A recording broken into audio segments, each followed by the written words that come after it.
Three, two, one, ghost. Hey, everybody. Welcome to 321 Ghost. As always, I'm your host with the silent G, Kyle. And as always, my, I want to say my partner in crime. Hey, Natalie, by the way, I think you would help me hide a body, right? If I asked you nicely. I don't know why you would say we're partners in crime. We've never committed any crimes ever, especially not last summer. And I wouldn't say shit if we did. No, me either. Hypothetically, completely hypothetically. Hypothetically, of course. But yeah, I mean, I think I've said on recording before that like if someone is in my circle, like I'm in it. Like we're hiding bodies. We're doing all the things, lying to police, whatever we need to do.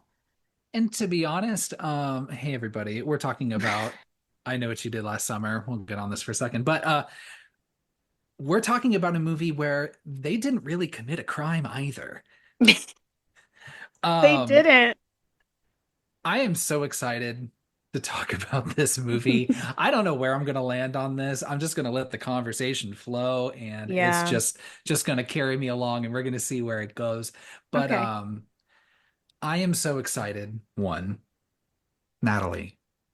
100 goddamn episodes of this god freaking dang podcast. Can you believe I that? know. We're amazing. I can't believe there's been 100 episodes. I'm so proud of you. I'm so proud of us. Me Um, too. I am shocked. And we've got the numbers to back it. There are people who have listened to us talk for now, like, gosh, yeah, that's hundreds of hours now Yeah. available on Yeah. the internet. And no fucking corrupt real estate mayor is going to scrub us from the internet. I can tell you that right now. It's not happening. Ain't going to happen. Um, what better way, of course, obviously, just like we celebrated our 50 episodes with I Know What You Did Last Summer, Hmm. we're taking it back to Southport for the 100 episodes, and the timing couldn't have been better. Of course, we're like, let's kind of slow release a couple episodes to make sure this time's up just right. Because, gosh, I can't think of a better movie to talk about than the brand new 2025 I Know What You Did Last Summer. This I mean, I talked about it a little bit in our mid-year episode. This was the number one movie going into this year. This is the number one thing I was the absolute most excited to watch. I don't care if it was going to be good or bad. It does not matter. Just the fact that this movie exists Hmm. is alone a delightful treat for me. This is like, you have all these requels, you know, where you've got Jesus, everybody coming back. Jesus, you had Michael Keaton come back as Batman, and you had the people from fucking Jurassic Park come back. You had all the Spider-Mans back. And I'm like, I need Jennifer Love Hewitt and Freddie Prinze Jr. Yep. Nostalgia, Oh, baby. and maybe a few others, which was very exciting for me. Um, there was that one article that I shared with you, and I read through it, and it's dumb, but it's like, I know what you did last summer reboot. Who is this even for? And I'm like, right here, this guy, this guy. It's Kyle. I was listening to some other podcast talk about I Know What You Did Last Summer, and maybe they're talking about the sequel, but they had mentioned that when they were coming up with ideas for the sequel, they had actually outreached a young audience, like under Mhm. 18. Um, and it's when the people in the podcast they were talking about, they were shocked to hear that I guess there were a lot of 10 and 11-year-olds that loved the first I Know What You Did Last Summer. And I'm they not just, surprised. and they were just like, we can't fathom that. What 10-year-olds are watching I Know What You Did Last Summer? And here I am just raising It my was hand by us. myself. This guy right Yep. here. Same. Because we were literally 10 years old when it came out. Yeah. I never got a fucking invite Yeah, to what the fuck? We didn't get any invites as 10-year-olds because I also saw it in the theater when I was 10, and I just took my 10-year-old son to go see it, and he had a fucking blast. I absolutely love that, how the world just kind of wraps around that way. Um, And he gave it a pretty glowing review, did he I not? know. Should I give them his boo score? You know, sure. But So my son, this he did watch the first and the second. I know what you did last summer. So he's seen I know what you did last summer, and I still know what you did last summer.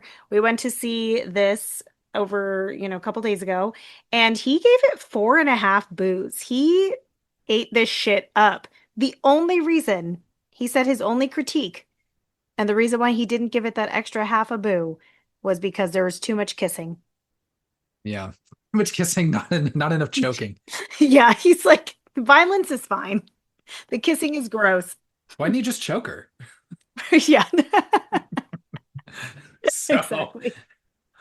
like I said, it's amazing that this movie exists. But I mean, I guess I'm not surprised that it does, because I mean, here we Totally are, makes sense. all of these requels and horror requels as well, right? Hmm. Jamie Lee Curtis is back as Laurie Strode. Obviously, Campbell, Cox, Arquette came back for, Hmm. the Scream movies. Gosh, they even tried that, I'm gonna say pretty weak Texas Chainsaw like Oh, yeah. requel where they brought the main character back, and I understand it's a different actress because the original Yeah. actress passed away. Mhm. But then I'm just like, why do it then? Like, and then just to, Yeah. spoiler alert for that Texas Chainsaw movie, just to kind of fucking kill her right at the end, and you're just And her like, character's so awful too. Like there's yeah, nothing fun about her or like yeah, it's rough. Yeah, we watched that together, I think. Movie yeah, night. it's pretty bad. Um, but here we are with I Know What You Did Last Summer, and I suppose it's kind of fitting because, I mean, even at the time, they thought that this movie was just kind of a cash grab, even though it was written before Scream was, but released Mhm. afterwards. Even this requel or reboot or whatever is still kind of a cash grab because the Scream movies made so much money. Oh, for Scream 5 and Scream sure. 6. They definitely saw the success of Scream 5 and 6 and were like, there's opportunity to make some money here. Yeah, like how many summers can we talk about here? Um, and what is what is the taste or what's the hunger for Freddie Prinze Jr. back on the big screen, and honestly, hey, for me, hunger was high, I'll tell you. Yeah, it was kind of high for me too. I just have a love-hate relationship with Freddie Prinze Jr. because I don't think he's a great actor. I'm sorry, Freddie, if you ever listen to this, or Sarah Michelle Gellar, because I love her. So part of my love is that he's married to one of my favorite actresses, but he always he always does a serviceable enough job, and I really love him as Fred in Scooby-Doo. Hmm. I do like him as Fred because he's already just seems kind of dumb, and I think it's perfect. But I was happy to see him back on the big screen, but I was even more happy to see Jennifer Love Hewitt on the big screen again.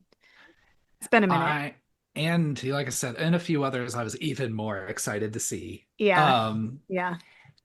So this movie, directed by Jennifer Caton Robinson, also written by her as well, with Sam Mhm. Lansky. So I have not seen anything that she has been involved with up until this point. So she was part of an MTV show called Sweet Vicious. I've not seen. Have you? Mm-mm. No. She also did a movie called Do Revenge with Camila Mendez from Riverdale, who was originally supposed to star in this movie instead of Chase Suey Wonders. She's one of, I hate to say this because I have no reason. She's one of my least favorite young actresses. I watched her in Riverdale. I didn't like her as Veronica. Is it weird that her and Chase Suey Wonders like kind of look similar? A little bit. Yeah, I don't know. I'm glad she's not in this. I like the cast that we have, but I haven't seen anything that she's done either. I won't go that far to agree with you on that. I like the Do you like cast. the They're cast here? hot. Yeah, I mean, We'll get there. we'll get there. So originally, I guess at some point, Mike Flanagan was tapped to write this movie. The guy that did like Haunting of Hill Hmm. House and the Great Ouija sequel. Yes. I worry Um, though that if Mike Flanagan would have wrote it, it would have been too serious. yeah, That would have been the only thing. And like not that I love Mike Flanagan. I love a lot of the shit that he's created, but I I go to him for a very specific type of horror that's like dramatic and like I'm in it for the tears, and that's not yeah, what I wanted out of this movie. So I'm okay with Mike Flanagan not being on this. yeah. We have let's see. So I mentioned Chase Sui Wonders, Madeline Klein, Jonah Hauer King, who I guess was in that live action Little Mermaid. He was Prince Eric. No, that And feels then fitting. yeah, Tyreek Withers, who is also in that upcoming movie called Him with Marlon Yeah, that's Wayans. exciting. Looks pretty fun. Yeah. So low key, getting his feet wet with some horror. Love that. Mm-hmm. Mm-hmm. Sarah Pigeon, Billy Campbell, Austin Nichols, Gabriette Bechtel. Um, so it is, I would say a lot of these people have some CW credits, some Yeah. MTV credits, Yeah. and I'll be honest, I think the vibe of the movie, it shows. It gives Yeah. me very much straight to streaming MTV movie vibes, Wow, which harsh. not in a bad way necessarily. It's just like Okay. I don't know. The quality is a little off for me, and I don't know. Maybe if it's Hmm. because it's a lower budget. I mean, I don't think it was that much lower I than don't think it was Scream that Fives, was low a it? budget. Like 18 million or 13 million or something to that degree. I forget.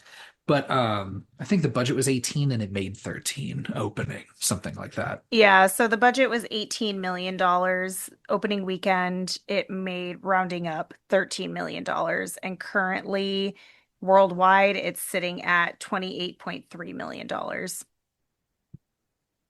I hope it makes enough. I mean, I don't know. I don't know if it's going to warrant a sequel, but I would maybe like like for a it to make enough to have a sequel. I think a sequel could be real fun.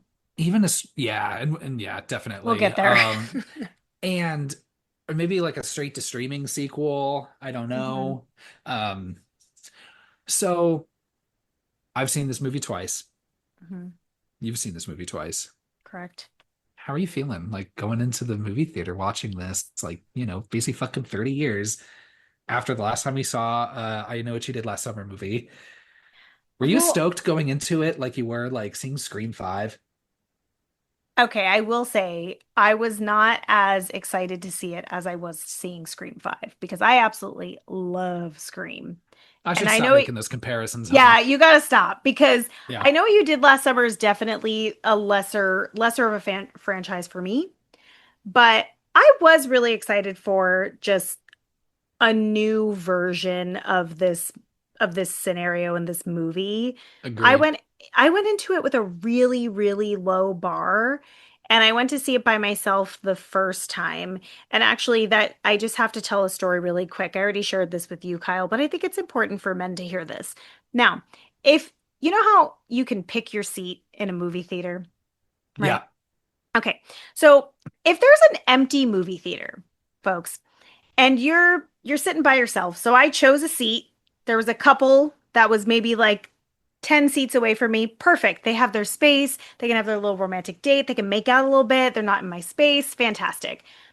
If you are buying a ticket by yourself or even with another person, and there's a whole row of seats, a whole movie theater, in fact, my theater was maybe 10 people, but they were all really into it. And this fucking guy bought the seat right next to me. it's unhinged. Unhinged. Don't do that. Don't do that. Especially if you're a man, don't do that because I had to sit next to this guy. You know what, though? He was a real treat because you could tell that he did love I Know What You Did Last Summer. So that was really fun because his reactions were great. But just don't do that. It's so frustrating. So just pick a seat. Even one over would have been fine. But I still enjoyed the movie. Did you tell him we have a podcast? No, because I mean, we didn't interact. I didn't want him to think that I was into him. Yeah. But See, in we the were both like challenge, cheering on the movie. Well, see, and the challenge is that the other couple that's sitting down the road probably looks over and probably just assumes like, oh, he's probably with her. Yeah, So we absolutely. won't think that's Yeah. weird. Yeah, Yeah. no, they didn't think it's weird. Yeah, they're like, oh, he showed up late. Great. I like I said, I saw the movie twice. The last time I saw it was actually just a few hours ago. I got out of a Mhm. showing of it. Um, just sitting in the corner taking notes like a weirdo. And yeah, so I mean, I love Scream. I, but I'm only bringing up the comparison because I already brought it up. Yeah. And but like I said, these movies have just a near and dear place to my heart. Hmm. Um, Please, everyone, if you want to just hear just the most just embarrassingly unhinged, just joyous praise of these movies, go listen to our last episodes. Yeah. I think I do some of my best work on the I Know What You Did Last Summer episodes. I agree, especially I still know what you did last summer, but even even with the I know what you did last summer, those are two of my Kyle favorites. So since we are doing a newer movie again, Hmm. I think, and we agreed on this. Just like Final Destination, going through the plot beat by beat doesn't doesn't feel right. I Yeah. think let's just get into some categories, Hmm. talk about what we like. I think, the nice thing about slashers is, worst comes to worst, you can always talk kill by kill. But since Hmm. we have this requel, we're getting reintroduced all these characters. We can talk new cast. We can talk. It's funny because I think of like opening kill in terms of like a final Yeah. destination, but Yeah. this one does again have some ensuing incident that spurs the events 1 year later, Yeah. right? And we can talk about our returning cast, who I had not mentioned when I was listing them off. Hmm. Um, Talk some cameos, love that. Hmm. Talk some kills, obviously. Hmm. And this one again returns to being a kind of a whodunit mystery. Because I mean, even I Hmm. still know what you did last summer. Like, yeah, I mean, I get it. Get it, Julie, Ben's son. Like, sure, there's that reveal, but we all know fucking Ben Willis. Like, we know this guy. We hit him with Yeah. the car. Yeah. He's So, back. Yeah. so we're gonna talk the killers Hmm. reveal, and talk through some motives, and then yeah, we're just gonna fucking then just run it home with taglines and Yeah. boost scores. What do you think? That sounds great. I will say this before we heavily spoil anything. If you've seen all the other I Know What You Did Last Summer movies and you haven't watched this movie yet, we are going to spoil everything about it and not in the order of the plot. So please don't spoil it for yourself. I would recommend watching this movie. I think, especially if you are invested in the franchise, watch it. Don't let us spoil it for you. Watch it first and then come back and listen. I watched, like I said, I've seen it twice, and I can't remember. They mentioned Fisherman all the time with the hook. I don't know if they ever say Ben Willis. Do they? Oh, in this movie, Yeah. ooh, I don't think that they do. Interesting. Hmm. Trying to keep it lighter, maybe, or just like keep the history lighter and less confusing. Yeah. Because I mean, like, who cares who Ben Willis is? He's the fisherman, Yeah, right? fuck him. Yeah, he's dead. We don't even know about him, or so we think. And I actually also maybe we can start there before going into it. I know you and I have different feelings on the fisherman as a Mm. slasher villain. Yeah. I think I'm a little higher on him Let's than you let's are, review that. but we've got the fisherman back, and Hmm. the movie really wants you to think this is like an iconic entrance with the fisherman coming back. Uh-huh. I still love the whole aesthetic of it. Like I like the slicker. I like, the boots and the hook. I do like that we've expanded into some more nautical murder weapons. Yeah, get that L- harpoon gun. I think, and I looked up, there's some more good ones I think they could use. I just Googled Oh, nautical I'm weapons. excited. I will say for some of the hate that I gave to the fishermen in the first and second film, this is my favorite version of just the fisherman aesthetic and the his use of weapons. love the introduction of the harpoon gun. I think that was a really nice touch, and especially that's your first introduction to him. And I also really enjoy the sound design on the boots. Like he's not a sneaky guy, not a sneaky guy. It's so loud. It's so good though. Like it's However, intimidating. I put it in my notes. It's either he just shows up randomly right behind somebody, Yeah. or he's got the loudest boots on the fucking planet. He can be sneaky if he wants to, I guess. And he Tiptoeing, just tiptoeing. pitter patters. Well, just tiptoeing in his little boots. Yeah. I love that. Um, oh my gosh. Yeah, I think I agree because you see a little more of him. Yeah, Or you get a better look at the or co you get a better look at the costume for sure. And it looks, I don't know, it has like a certain like sheen or glisten to it that it didn't have before when he was dry. Like he looks like he's perpetually wet, but perpetually but fishing. yeah, sure.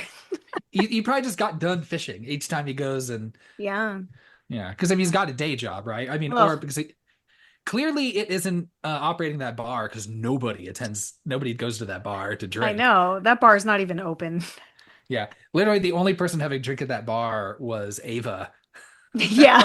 When otherwise I'm just like, how do you keep this place open, dude? So Yeah.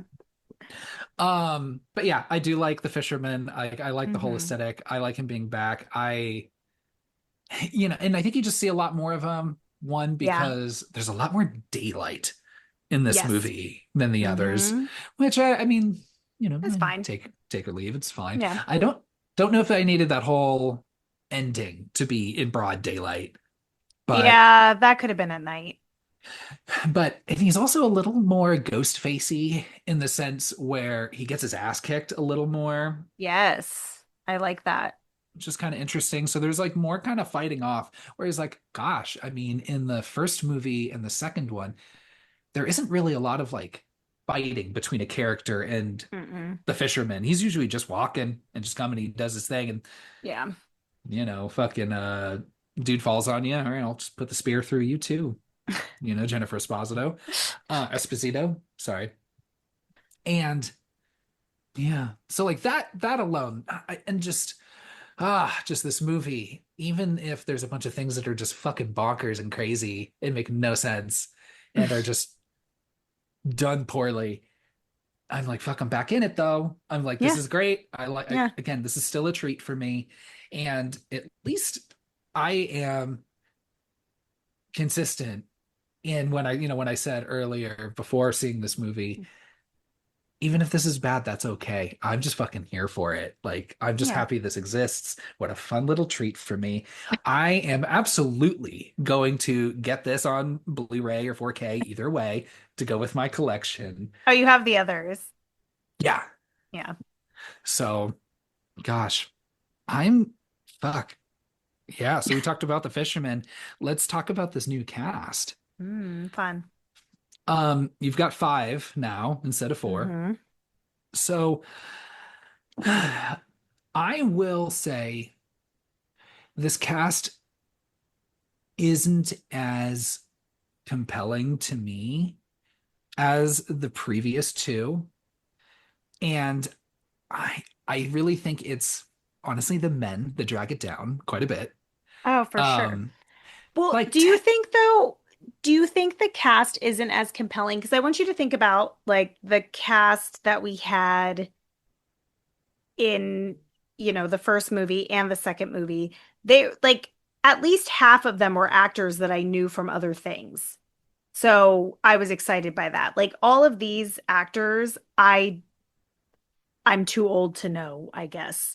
I Mhm. recognized the actress that plays Danica Madeline Klein, but I wasn't sure from where, and it was from The Outer Banks, but I've never watched The Outer Banks. So, Sh- yeah. She is also in a Glass Onion, the Knives Out sequel. Yes, she is. She's the girlfriend, like the one that like it doesn't the whiskey.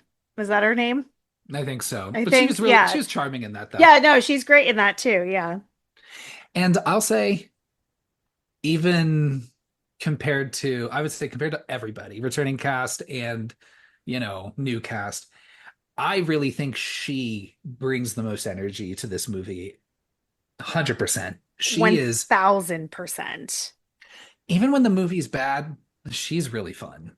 She takes, I think what I like about Danica is even though she's a person that I would hate, like just the way that she speaks, her like all of her healers, how much she loves astrology. She's very like princess mode. Everything has to be like a photo op. That's not my kind of girl.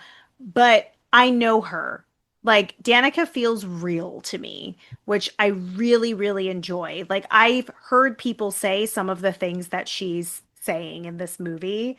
I actually think my favorite line by her that feels super real is when the wedding music is playing when she's going down the stairs and she says, "It's giving nuptials." It's so stupid. Am I a widow now? Yeah. Yeah. She's You're a she's hot great. widow. And she Yeah. goes, I know the hot part was implied. Or something like Yeah. that. Um, no, I I love think it. she does a fantastic job of, yeah, being somebody that, I just think would get on my nerves a little bit, but at the same time, Yes. like, I root for her. Like, to be able to toe that line of being awful in so many ways and just being Yeah. a rich, entitled, sh shitty fucking person that also wants to help cover up an accident. Like, Yeah. she's still a lot of fun. Well, and I And think, Fre oh, go ahead. no, you go ahead. I think what's interesting about Danica that the other characters don't have is that she's very flawed in her own way. So like she's so wanting to have this perfect life and this like princess persona and the perfect husband. She can have two fiancés within a year span because she just needs to get to the goal. And she is willing to cover up a crime that isn't even a crime. Like she's willing to cover up an incident to not have that like stain on her reputation, but yet she's still very warm and seems like she's a good friend overall, other than outside of this incident. So I like that she has, imperfection to her and she's still like saying fun things. Like I think the the scene that is most believable for me with Danica and Ava is when they're laying in the bed together after the fiance is killed and they're like, she says that she has stress-induced alopecia on the back of her head and just her saying something like that during a serious conversation like it feels like a conversation that like real girlfriends would have like in a moment of being upset and she delivers it really well. So I think whenever someone else is interacting with Danica, their character's better, if that makes sense. Like she's bringing it so much to life that other characters are better with her in the scene. And when you take her out of the scene, you lose a lot from, Yep. like, you don't get a lot from these characters. So, and that says something, but I think it also speaks to her performance. And I think they got exactly what they wanted out of her character. Like, they were like, let's create a Helen that's a little bit different and a little bit more modern and a little silly and just as vain, but she's gonna survive. So I like that. I think they delivered what we wanted out of Danica for sure. So now that I've put all this praise on Madeline Klein, um, like you said, whenever she's not on screen, we feel it as an We feel audience. it. Hmm. And the rest of this cast, I don't think is quite up to snuff. I don't think that they got the assignment, or maybe like I see where like, Teddy gets some moments, Hmm. and they try to even like give him some depth and a little bit of a, what's the word, like a little bit of, I guess, redemption. Not even Hmm. really, because ultimately he still stays quiet, and ultimately if anyone actually deserved, not that anyone deserves to be I don't murdered think over something any, like this, yeah, but the closest would probably be him. for sure. um Do we want to talk about Teddy overall? since let's you talk already about started. Teddy. Yeah, go ahead. Yeah. Tell me more So, about Teddy. um, yeah, like I said, I think he's not even the most like wooden performer because that's definitely going to be Milo. Oh, for sure. Yeah. But like again, it's one of those things where it's like, yeah, he's supposed to be Barry, or like the Barry Yeah, stand-in. yeah. Um, that dumb joke where he's like walking through the graveyard where he's like, Barry Cox, I Cox know. is so dumb. And then also like, did they all get buried all right next to each other? Because literally it was like I Barry, know. then They Max, did. then Elsa and Helen, and They I'm like, absolutely did. Yeah. I poor thought that fucking was so Max silly. having to be buried next to Barry.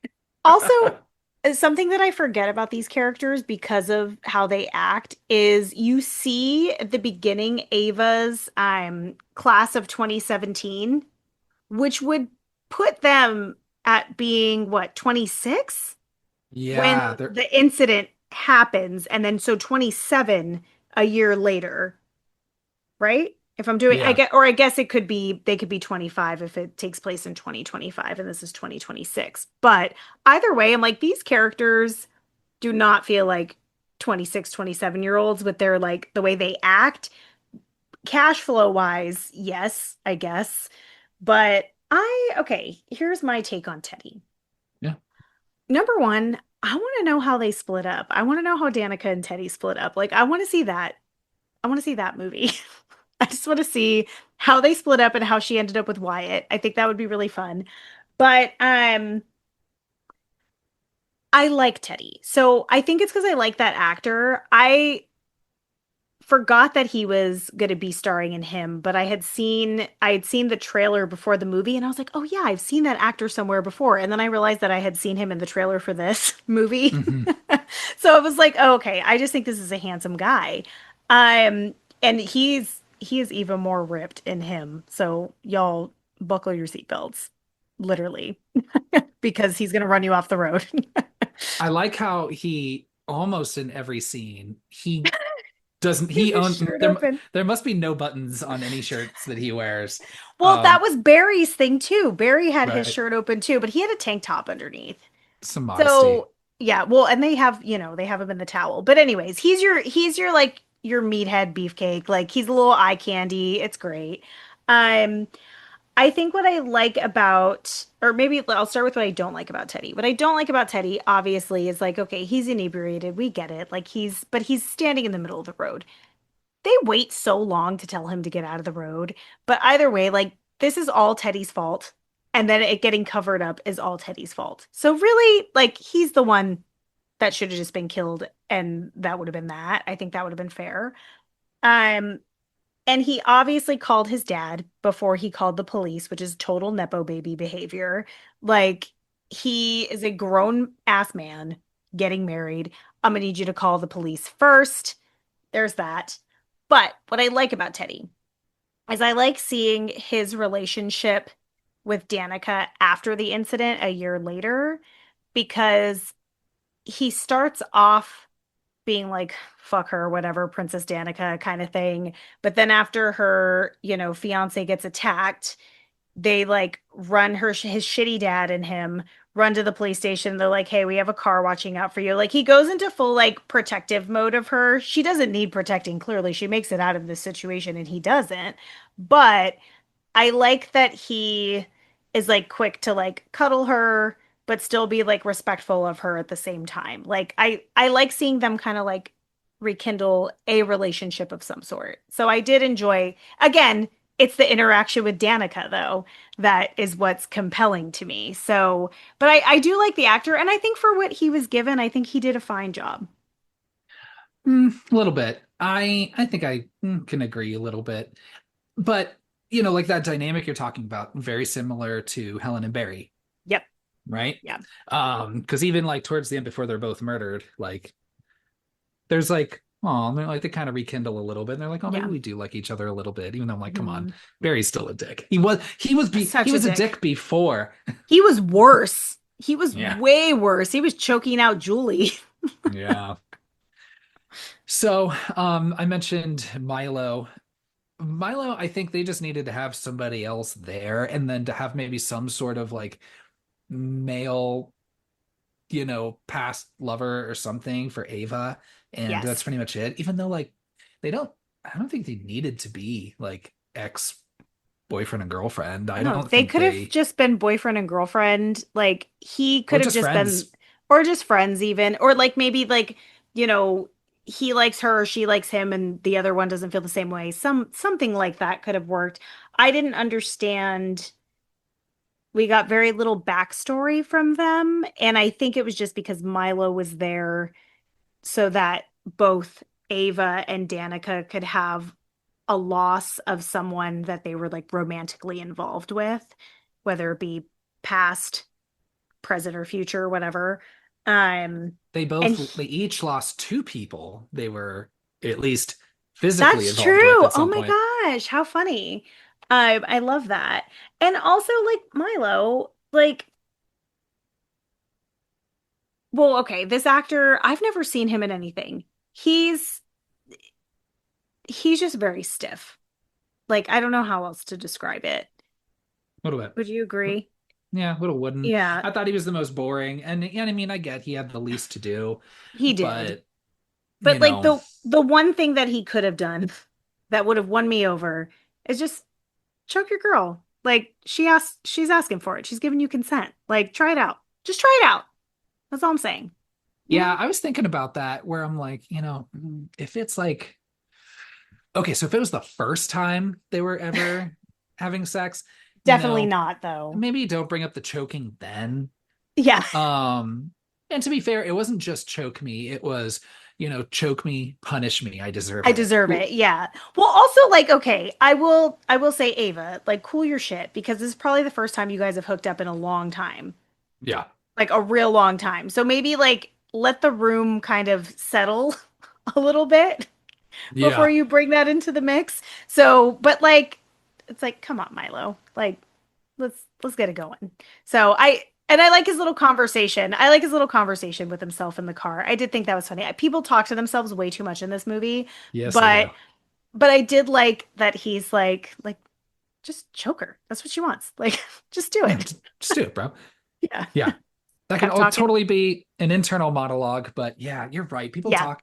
And then maybe we can switch over to Ava here Yeah. because um Oh God. again, this movie like doesn't want to show you any Yes. relationships and the characters don't have the chemistry to demonstrate those relationships. Mm-hmm. So much of the movie is just told to me. Like Yeah. literally it's her talking to herself in the mirror, and then of course there has to be the picture of her mom, and it can't just be that because it would you could just show that, it could be implied like, oh You'd okay, maybe know. mom's out of the picture, but Hmm. she has to go, miss you mom, and then like, uh oh, hi Milo, imagine running into you at my new friend's, or sorry, my Our friend's best friends. bridal shower, so we know where we're going. Just, uh Ava, it's your high school boyfriend. Get over it, like to Yeah. herself. And you're just like, oh my God, I hate all of this. Because the thing is, too, it's not only is all of this information just told to me, Hmm. because it's, It showed to I, us though immediately after the scene too. So it didn't need to be said for sure. Like we would have caught on to Milo being an ex, like them kind of looking at each other. Also, like give people some credit of like she could be trying on outfits and not say a word of dialogue. Like just trying on things, being self-conscious in an outfit, trying on another outfit, and make it quicker.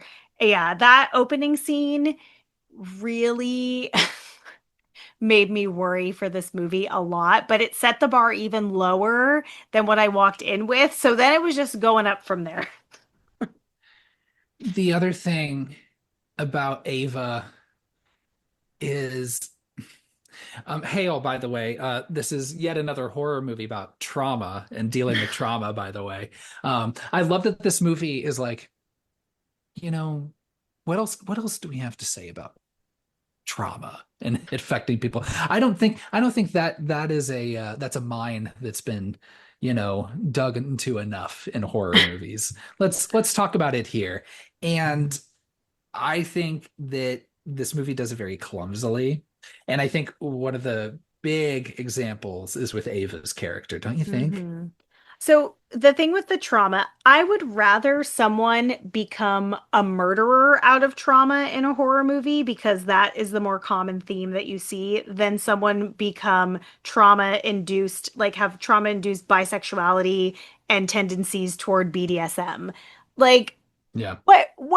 what are we implying here? And I don't like to tell a movie what to do, but what they could have done to fix that problem is shown us already that she was bisexual before the incident and to show that she was already into a little bit of choking and like rough play. Like they could have had a scene of her and Milo hooking up at the engagement party and him being into it. And then maybe the reason why Milo leaves when she asks to be choked is because he's like, "Ooh, now it feels dark because of what happened to us." And maybe it's his trauma that makes him back out of it instead of her trauma leading into that. So I think that was a little irresponsible of them, but I don't look to horror movies and slashers for my moral compass. I think with Ava, she's the character, she's supposed to be your Julie, your righteous one who's, trying to make the right decision, but ultimately, Homegirl didn't go to the cops. So she's still in the wrong here. She could have gone to the cops afterwards, after she left the situation. Probably nothing would have happened since it seems like Teddy's dad owns the police force, and is probably paying them quite a bit. So there's that. But I think too, Ava's character, I think she would have been more interesting if she died and Danica ended up being her final girl. I would love to see the fun friend who's more interesting just be the final girl. It would have been so cool for them. Like that would have been a big surprise if Danica didn't make it to the end of this.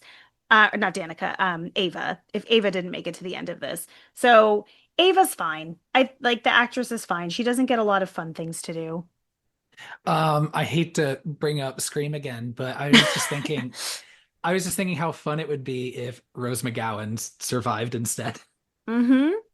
And just the whatever path those movies would go on from there. Yeah, because what you can I do, love that.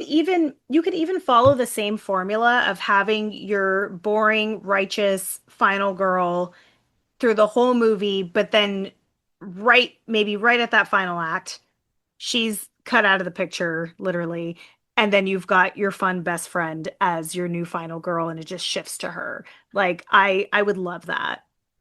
It's not the best friend in this example, but the Friday the 13th reboot is like feels like the Mm, closest to do that's that. the closest. That Yes. that and Deep Blue Sea probably. Yes, both really great. Yeah, both really great examples and great movies. Um, but with all that, I mean, Ava's fine. Fine. Just I mean, just like ultimately, look, I love Jennifer Love Hewitt. But Always Julie was have. just meh. Julie was just mad. Like, I She's mean, one of my least favorite final girls, to be we've honest. said at some point, if not on one of the episodes previously, but the wrong couple died in the first movie. Yeah. You know? Yep. Yep. Yep. We So, all know it. We all know it. and I think that this movie, and I'll get to it a little bit towards the end, but I think this movie, new one, knows that and Yes. tries to say, hey, We we want we acknowledge. want we want to fix what was fucked up about that first one. Yes. I So, agree. um, speaking of characters just talking at me instead of showing any sort of chemistry or relationships with one another, you also have Stevie. Mhm. We learn everything about Stevie because they stand literally 10 to 12 feet away from Stevie, looking right at her as she's looking right at them. And they go like, wow, yeah, Stevie, we haven't seen her. Man, she left because she was into drugs. And they was like, oh, well, can you blame her? Because her dad spent all of her money and, Mhm. look what she's doing now and this and this and this. Look, she's carrying crates in a fucking in overalls. Can you believe it? What a And loser. We're yeah, working in the restaurant industry. They're like, ugh, I guess that's the only way Ray's Bar makes money too, is because catering. nobody's at the bar. So I guess they Yeah. cater just beers. Um, Hmm. you've got Stevie here, who is, your Ray. Because I mean, she Hmm. even says, like, while after the accident happens, she says literally the same thing Ray says in the first one, where it's Yeah. like, you all are rich, you can Yeah. afford fancy She's like, lawyers, I can't. yeah. She says, I just got my shit together, like, or my life back together. The Stevie is pretty meh for me. The one thing that I do like about Stevie, um, even like with her being the killer and everything, my favorite thing about Stevie, I like that after this happened, she like infiltrated Danica's life and became her like best bubbly friend and just is playing into the like, oh my gosh, like I know you love mermaids, so I got this for you. And it reminded me of that day. Like she changes almost completely to earn Danica's trust, which I think is a fun play by Stevie because you do see a clear change. And it's so funny how taking off the overalls and just putting on a bikini underneath like a lounge set makes her feel like a new person, but it works for me. She's all that at her. Yeah, they Absolutely. she's all that at her for sure. They got rid of those fucking overalls. Freddie Prinze Jr. is sitting behind the director. He's like, yeah, you need to take those overalls off. Oh, I forgot about that connection. So let's get into this opening accident Oh no. with this new cast because again, they're like, oh, Sarah, what's or sorry, I'm reading the thing. Sarah Pigeon plays Stevie Ward. Sorry. Yeah. So let's get the gang back together. The person Stevie's working with says like, oh, don't worry, I'll clean up, you go ahead. Is Mhm. this the same woman that also is hanging out with Pastor Judah later on? Yes, it Is it? is. Hmm. Okay. So weird. I don't Because she understand that connection. Like that whole thing confuses me quite a bit. it does. Yeah. But I will be honest with you. I'm a little like, I guess I don't know. I mean, it's cool to see like that stretch of road again, right? Yeah. Where the accident happens from the first one. I would have liked for the accident to be something different. Like instead of another car Hmm. accident in literally the exact same spot, like even I mean, I still know what you did last summer didn't have one, right? Because Ben Willis is still Hmm. feeling real salty about the first movie. But I mean, even in the not very talked about, I'll always know what you did last summer, at least they did something a little different, even though it was super fucking dumb. Yeah. They at least were like, let's have some other incident that they can cover up Hmm. and, and then set all the events into motion. How do you feel about this opening? Or is this opening I accident? I have a lot of feelings about this opening. So there's this annoying thing that I like to do where when I'm watching a movie, I like to guess what's going to happen. And as soon as they invited Stevie, I was like, oh my gosh, there's five of them instead of four. I was like, they're going to accidentally kill this bitch. Like, that's going to be what Mm, they're covering up because they said that she has, like, she doesn't have her dad. She hit rock bottom. She went to rehab. I was like, who's going to be looking for this poor girl? So I was like, oh my gosh, like, this could be really fucking interesting. That is not what happens at all. But that was what my guess was. Is this opening scene, this accident, stupid? Yes, it is very stupid. The fact that no one asked Teddy to get out of the road is absolutely insane, especially because this is a windy road. So people coming around corners aren't going to notice him right away. And then they do the fake out on top of that actually being him being in the middle of the road is still what causes the accident. Like the fake out could have been how they got him back out of the road. It just, I don't think anybody was going to jail for that. I liked how when we first talked about this Yeah. off the record, um, you had said like, oh, maybe it would be fun if like they had that one fake out on the road and then went to another location and that's where something Yes, happened. that was my second guess once they didn't do that. Like if they just honor the fact, honor the first one with that stretch of road, have a little fake out, and then they go to a second location and some fucked up shit happens. Like I agree. There's so many ways that we could have gone with this, but we chose this like really neutered version of a bad incident so that you still want to like the characters, but they're still doing the wrong thing. And it's all Teddy's fault. Everything is Teddy's fault. Pretty much, and it's all because of Yeah. Teddy. Yeah. So there are two fake outs, right? Because the first one is Teddy being an asshole and being like, "Oh my Hmm. God, look out!" And then she slams on her brakes, and then he does the whole thing where he gets out of the car, and then the first car misses him. And these cars were going too fast around this road, by the way. Yeah. And then you have like right afterwards the it's like he's in the road, he's doing his like Nicole Kidman impression, Oh and yeah. he That was my least favorite joke. yeah, and he has that yeah, he's able to get out of the way. And then everyone just goes back to their positions and he goes back into the middle of the road. And then immediately we get this whole thing. Um, like you said, I mean, I really feel like the movie tries to have it all, like at least with Yeah. these characters, because it still wants you to sympathize with them. But I don't know. I didn't really. I guess the first movie. Not saying that the first movie is this like you know brilliant, super in depth thing, right? But at Hmm. least like I felt I felt for Helen. Yeah. Even though yeah, she was a part of it too. And what they did in that Hmm. first movie is way worse than Yeah. what the characters did in this one. Like, sure, yes, granted they hit someone who was on his way back and jaywalking on his way back from killing somebody else. Yeah. So fair, like let's be cool. But they also dumped a body that they knew was still alive in Yeah. the water, right?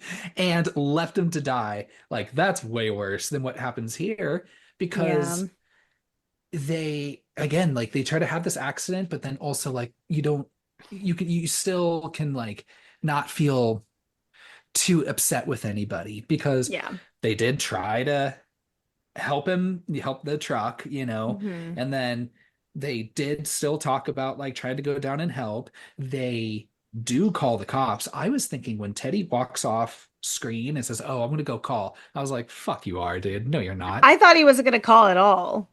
And I thought they were going to Yeah. get back to the home and he was going to say, "I didn't call the police," or like, Yeah. "My dad's taking care of it." But they do call the police and the Yeah. police do arrive. What were they going to do? Were they going to fucking like, do they have like bungee Yeah. cord? Were they going to like, you know, propel down this fucking cliff into this Exactly. fiery fucking car accident and try to like pull this dude out? No, of course not. Yeah. There's no saving him at that point. And when you're watching a slasher and we know that most or possibly all of the characters are going to die, I don't necessarily need to think that they're good people. Like they can think that they're good people and they're doing the right thing, and us as the audience can judge them freely because they're not real people. But I would have been fine with them doing something really awful, like accidentally doing something really fucking awful, and then just being like, we're covering this shit up. Like, because we will go to jail. Absolutely. Like, not manslaughter, like, maybe just like fucking murder. Who knows? Like, I think it would be fun for that to happen. And then, that because the same situation's going to happen. They're still going to get hunted. They're still going to get blamed. They're still going to have guilt, trauma, trauma, trauma. So I don't think that they needed to go so soft with it, but it gets things moving. It's whatever. I I was, sure. I was like, okay, we could have done a lot of things, but this is what we got. Fine. Yeah. So someone knows what they did last summer, Oof. Natalie. And we fast forward a year, right? Hmm. So it gets pretty quick to the kills because like Yeah. even Ben Willis kind of took his time a little bit. Yeah. Whereas I think Danica gets that note at her new bridal shower, right? And then Hmm. that night, Wyatt, her new fiance, is murdered. Yeah. This death was very prominently shown on movie trailers for Yeah. this. Well, he's the first one, so yeah. Yeah. Um, any thoughts on this set piece? I I have like a love-hate relationship with Wyatt because again, he's this character that like he feels real to me. Um, but like a guy that I just want to punch in the dick when I meet him. Like he talked about his Bitcoin wallet. He's literally chugging liquor from that bottle. Like which I don't understand what this movie's like weird relationship is with alcoholism I know. because it never goes anywhere past this because Yeah, you have some parts where like it's Teddy, right? Or apparently I guess Danica hmm is just attracted to alcoholics, for but like she sure. has to like make the side comment like, yeah, he's an alcoholic, but Wyatt's nice to me. Yeah. And it's like him just being like, hey, everybody all drinking together, Yeah. going to check out the pool house. And then even like that night, like again, like with the sound design, like this very like comedic loud gulp, gulp, Yes. gulp, gulp. And you're like, is this supposed to be like played for laughs? What I'm so confused by this. Yeah, I don't understand what the purpose of him being an alcoholic in this regard. Like we get so little of this character. She could have just been like, he's kind of, he's kind of a dick, but he's nice to me. Like, he's an average fucking guy, but he clearly has money. I like that Danica went from one guy that was really wealthy to another guy that was really wealthy. Ugh, love her for that. Um, It is and really funny. Yeah. I like that she's in the bath doing her silly meditation while he's getting killed. So I liked that aspect of it, and that red bath bomb going into the water is beautiful. Looks very cool. Um, looks very cool. And I like that we get introduced to the harpoon with Wyatt's kill. So, and you get that like that entrance of the fisherman, like we've been waiting for him for the past fucking 20 years, 25, whatever. So I think this kill is fine, and because we don't really know Wyatt, it's not super emotional, but I think it does a good job as a first kill. How about One you? thing that Ray and Stevie do that's a little more colorful than some of the others is the staging of bodies. Yes, I So when love she that. Yeah. Oh, I forgot. I totally forgot about him standing there. What's holding him up? The harpoon? I think it's the harpoon or he's got like yeah, like a hook or something, but yeah, he's just like propped up. And So then good. I forget what it says in blood. It's like, oh, the past never lies or something kind of dumb like that. Mm. You You, can't you, you, erase the past. yeah, how would just put I know or something like that. Hmm But that's just me.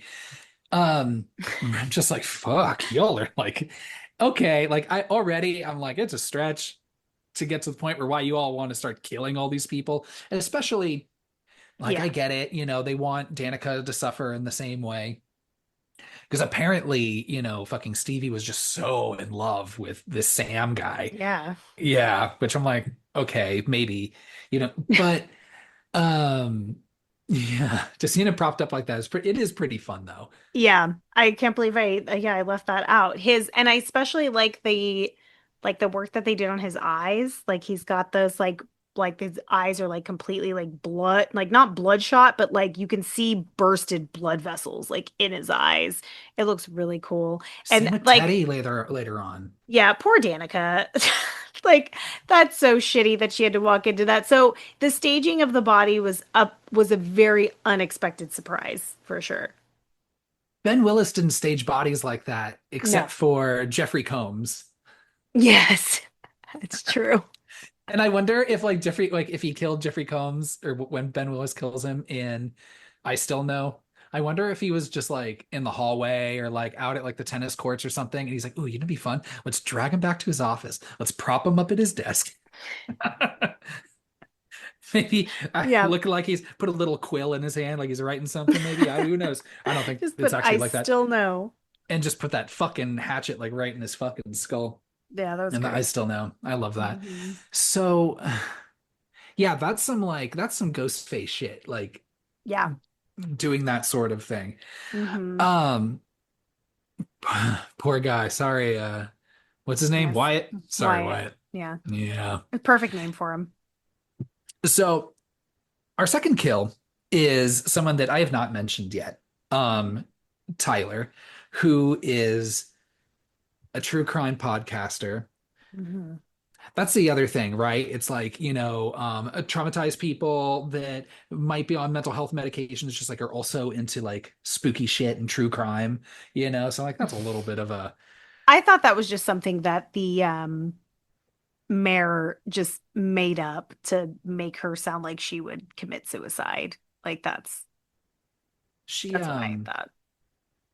she's a so watching it the second time, I thought she was a little more fun of a character. Hmm. And I love that t-shirt. The Helen They Shivers Croquet I Queen looked shirt. into it. You can buy those t-shirts. They exist. Oh my God, Hmm. I might need to get one. Yeah. I have Maybe. one just I mean I know you know this, but for the audience sake, you got me one, a Gale Weathers one that is Uh-huh. so it's my favorite t-shirt. It's so Yeah, good. good. It's amazing. Yeah, maybe that'll be your late birthday gift this year is a Helen Shivers t-shirt. Oh, thank I you. I liked Tyler from the beginning because she while she does do like an exposition dump, she's very hot. And she has a podcast, so even though it's true crime, I'll give her credit for that. But I like that little scene where she is like recording her podcast on her little recorder and it's giving you backstory.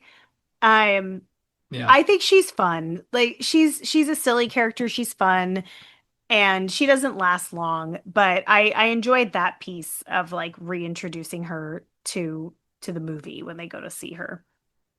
She again, because nothing's shown, everything has to be told to you. Mhm.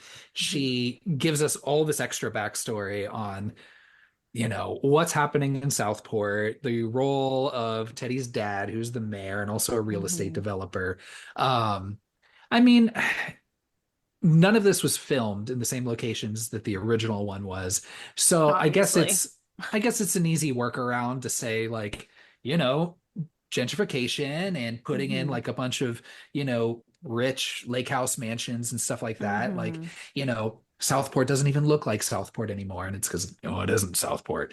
But, Hmm. a good enough workaround.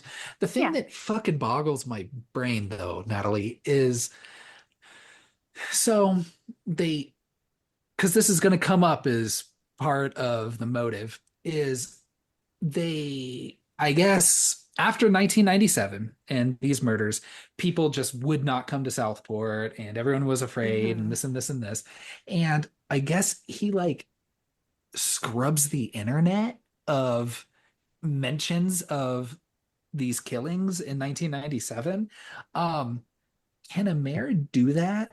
And how good is he like some sort of fucking like foreign like dictator where he has the ability and clearly to just block any mentions of these killings in the radius of Southport city limits where no one has any idea of what's going on. But clearly other people know because the podcaster Hmm. shows up and has all of this backstory. And Hmm. she's explaining it like, and of course it makes sense that the others had not heard of this before. Hmm. Um, I just thought that whole thing was really dumb. And again, because it's just trying to work around like this plot makes no sense. How do we well, the police are just corrupt, right? They're just, Yeah. just Yeah. work around. They're always corrupt. And even Julie's like, oh, the kings of gaslighting. Yeah. Another dated memeable buzzword that's used in this Yeah. movie. And then just the mayor just happens to just delete the internet or these portions of Well, the okay. internet. I don't know how, like, I don't remember how. No, I shouldn't say remember. I never understood how the internet worked in the late 90s.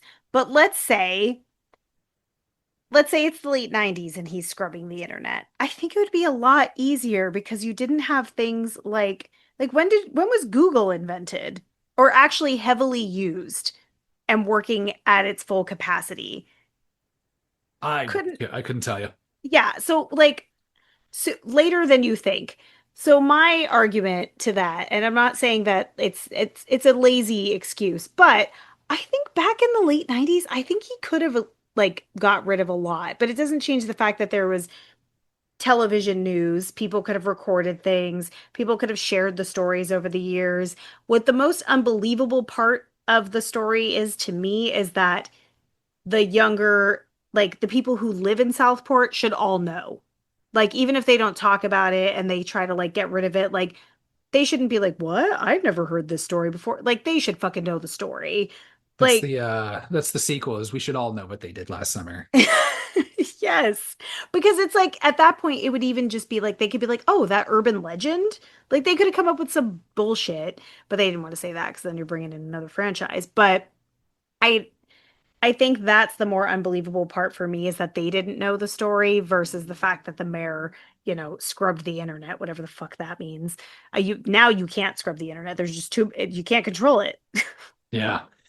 So they reconnect with Tyler because Tyler mentioned, right, like this massacre back in 1997, dude with a hook.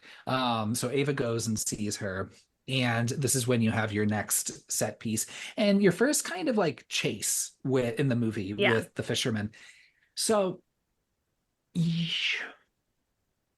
of course, like she confirms, right, they had a note that said, "I know what you did last summer," which I'm like, I don't know how much of that was public knowledge. Because I mean, even Yeah. after the end of the first movie, like they didn't go into any detail. They were like, She had we a don't know why this dude wanted picture. to kill She us. had a picture of the note, Yeah. So that's which a I little think weird. which I think was just a screenshot from the first movie Yeah. of Julie opening her mail. I think of Julie's picture of on her mantle of like her and Barry and Helen. And I was like, who took that picture of the Yeah. four of them sitting there Yeah. like on the That's like a docks? that's a behind the scenes cast photo. Yeah. Because That's the funniest thing about that. that was even the year after, they dumped the body, right? Because Julie's all in her like sad overalls. So Oh backwards yeah, Stevie. you're right. Yeah. So when Backwards were they just like, Stevie. oh, hey, all we need to pause for a photo here. Hmm. I But mean, they do look whatever. sad. Yeah, they do look really They sad. look really serious and sad. So this set piece is interesting because A lot of this is things. a lot of things. So we are at what at one point was supposed to be or was the Shivers department store. Hmm. Um, looks nothing like it, and I understand they Nothing. like turned it into a restaurant. I guess I would have It's liked to much see smaller too, like way smaller. I would have liked to see just a little more references to like the actual architecture of the building Yeah. because literally they're like, oh, this used to be the department store, it's now a restaurant that apparently was like, fuck it, keep the mannequins, we'll keep a few of them. Yeah. How long have Why? those mannequins been in there? You even have that, it's not like, I don't know, it's not quite like a dumbwaiter, but basically, right, like that Yeah. thing that you pull, Yeah. but that's not even the same one because I remember it being much bigger than it was. Was the dumbwaiter in the department store? Yeah, because Sarah Yeah. Michelle Gellar does the same thing with the Hmm. hook, slicing or trying to get at her ankles and shit. Hmm. But it's a much bigger one. Like it was meant to like put furniture on to raise up. And I could be totally wrong about this. But I needed to watch it. I need to watch it again to double Yeah, check I on need that. to But rewatch it as well, but I do think it was bigger because you're right. If it was a department store, they would need to move larger like freight up and down, like from floor to floor. So right, the restaurant one would, I guess, be smaller. So maybe it's just a completely different one because of the need is not for large items anymore. I guess it's just for like running plates or other mannequins up and down. I don't Yeah. know. No one's running plates up and down to the mannequins. That's terrifying. Um, and again, you just like I said, there's not a whole lot of feelings of suspense in this movie because even in this second, set piece here, like the fisherman just shows up. He's just standing there now. He's like, "Oh, I'm Yeah. here now." Yeah. And then Quietly. yeah, and then action ensues. Maybe he took his boots off and was just walking around in his socks, tiptoeing around, and then puts his boots on right behind Ava, who Hmm. will not turn around. And then when she does, there he is. But Where where I think they messed up, the reason why I think the suspense is lacking is because you have one character that's clearly in the movie to die, which is yeah, Tyler. So we know she's not making it out of it. And then your other character is your final girl. So why would we be feeling suspense? If you would have entered Danica into the mix here, and it was maybe Ava and Danica, you would have been feeling that suspense for Danica. It would have been great to have her have some sort of chase scene. You know, I think that could have worked, but she didn't need to die. Maybe the twist is that she makes it out instead of, Helen's fate. But also, that chase scene in the first film happens way later in the movie. Like it's about halfway, more than halfway through the film, and this is so early on. So you know what the outcome's going to be. And in the original, the reason why that chase scene is so suspenseful, it's so long, it's so good, but you think that there's a chance that she's going to live. Yeah. Like you feel actual like fear for her and that there's a chance that she's going to make it, but probably not. And you just don't feel that in this chase scene. And I don't really feel like you get the other thing with Tyler's death is that you see her hanging, but you don't really see a lot of blood for her No. kill. And then I do like her hanging with the Helen Shivers shirt in front of that location is pretty fun. Which couldn't have been planned. That's all purely coincidence, so they can't even get, credit for that. But I lost my train of thought again. That's okay. Because the one thing, so two things that I appreciate about this. Well, one thing I appreciate about it, one thing I don't, maybe, here we go, Okay. is you introduce something else kind of nautical and fun, which is the cage falling Oh down. yeah, that cage. Why is We that in the love the restaurant? cage.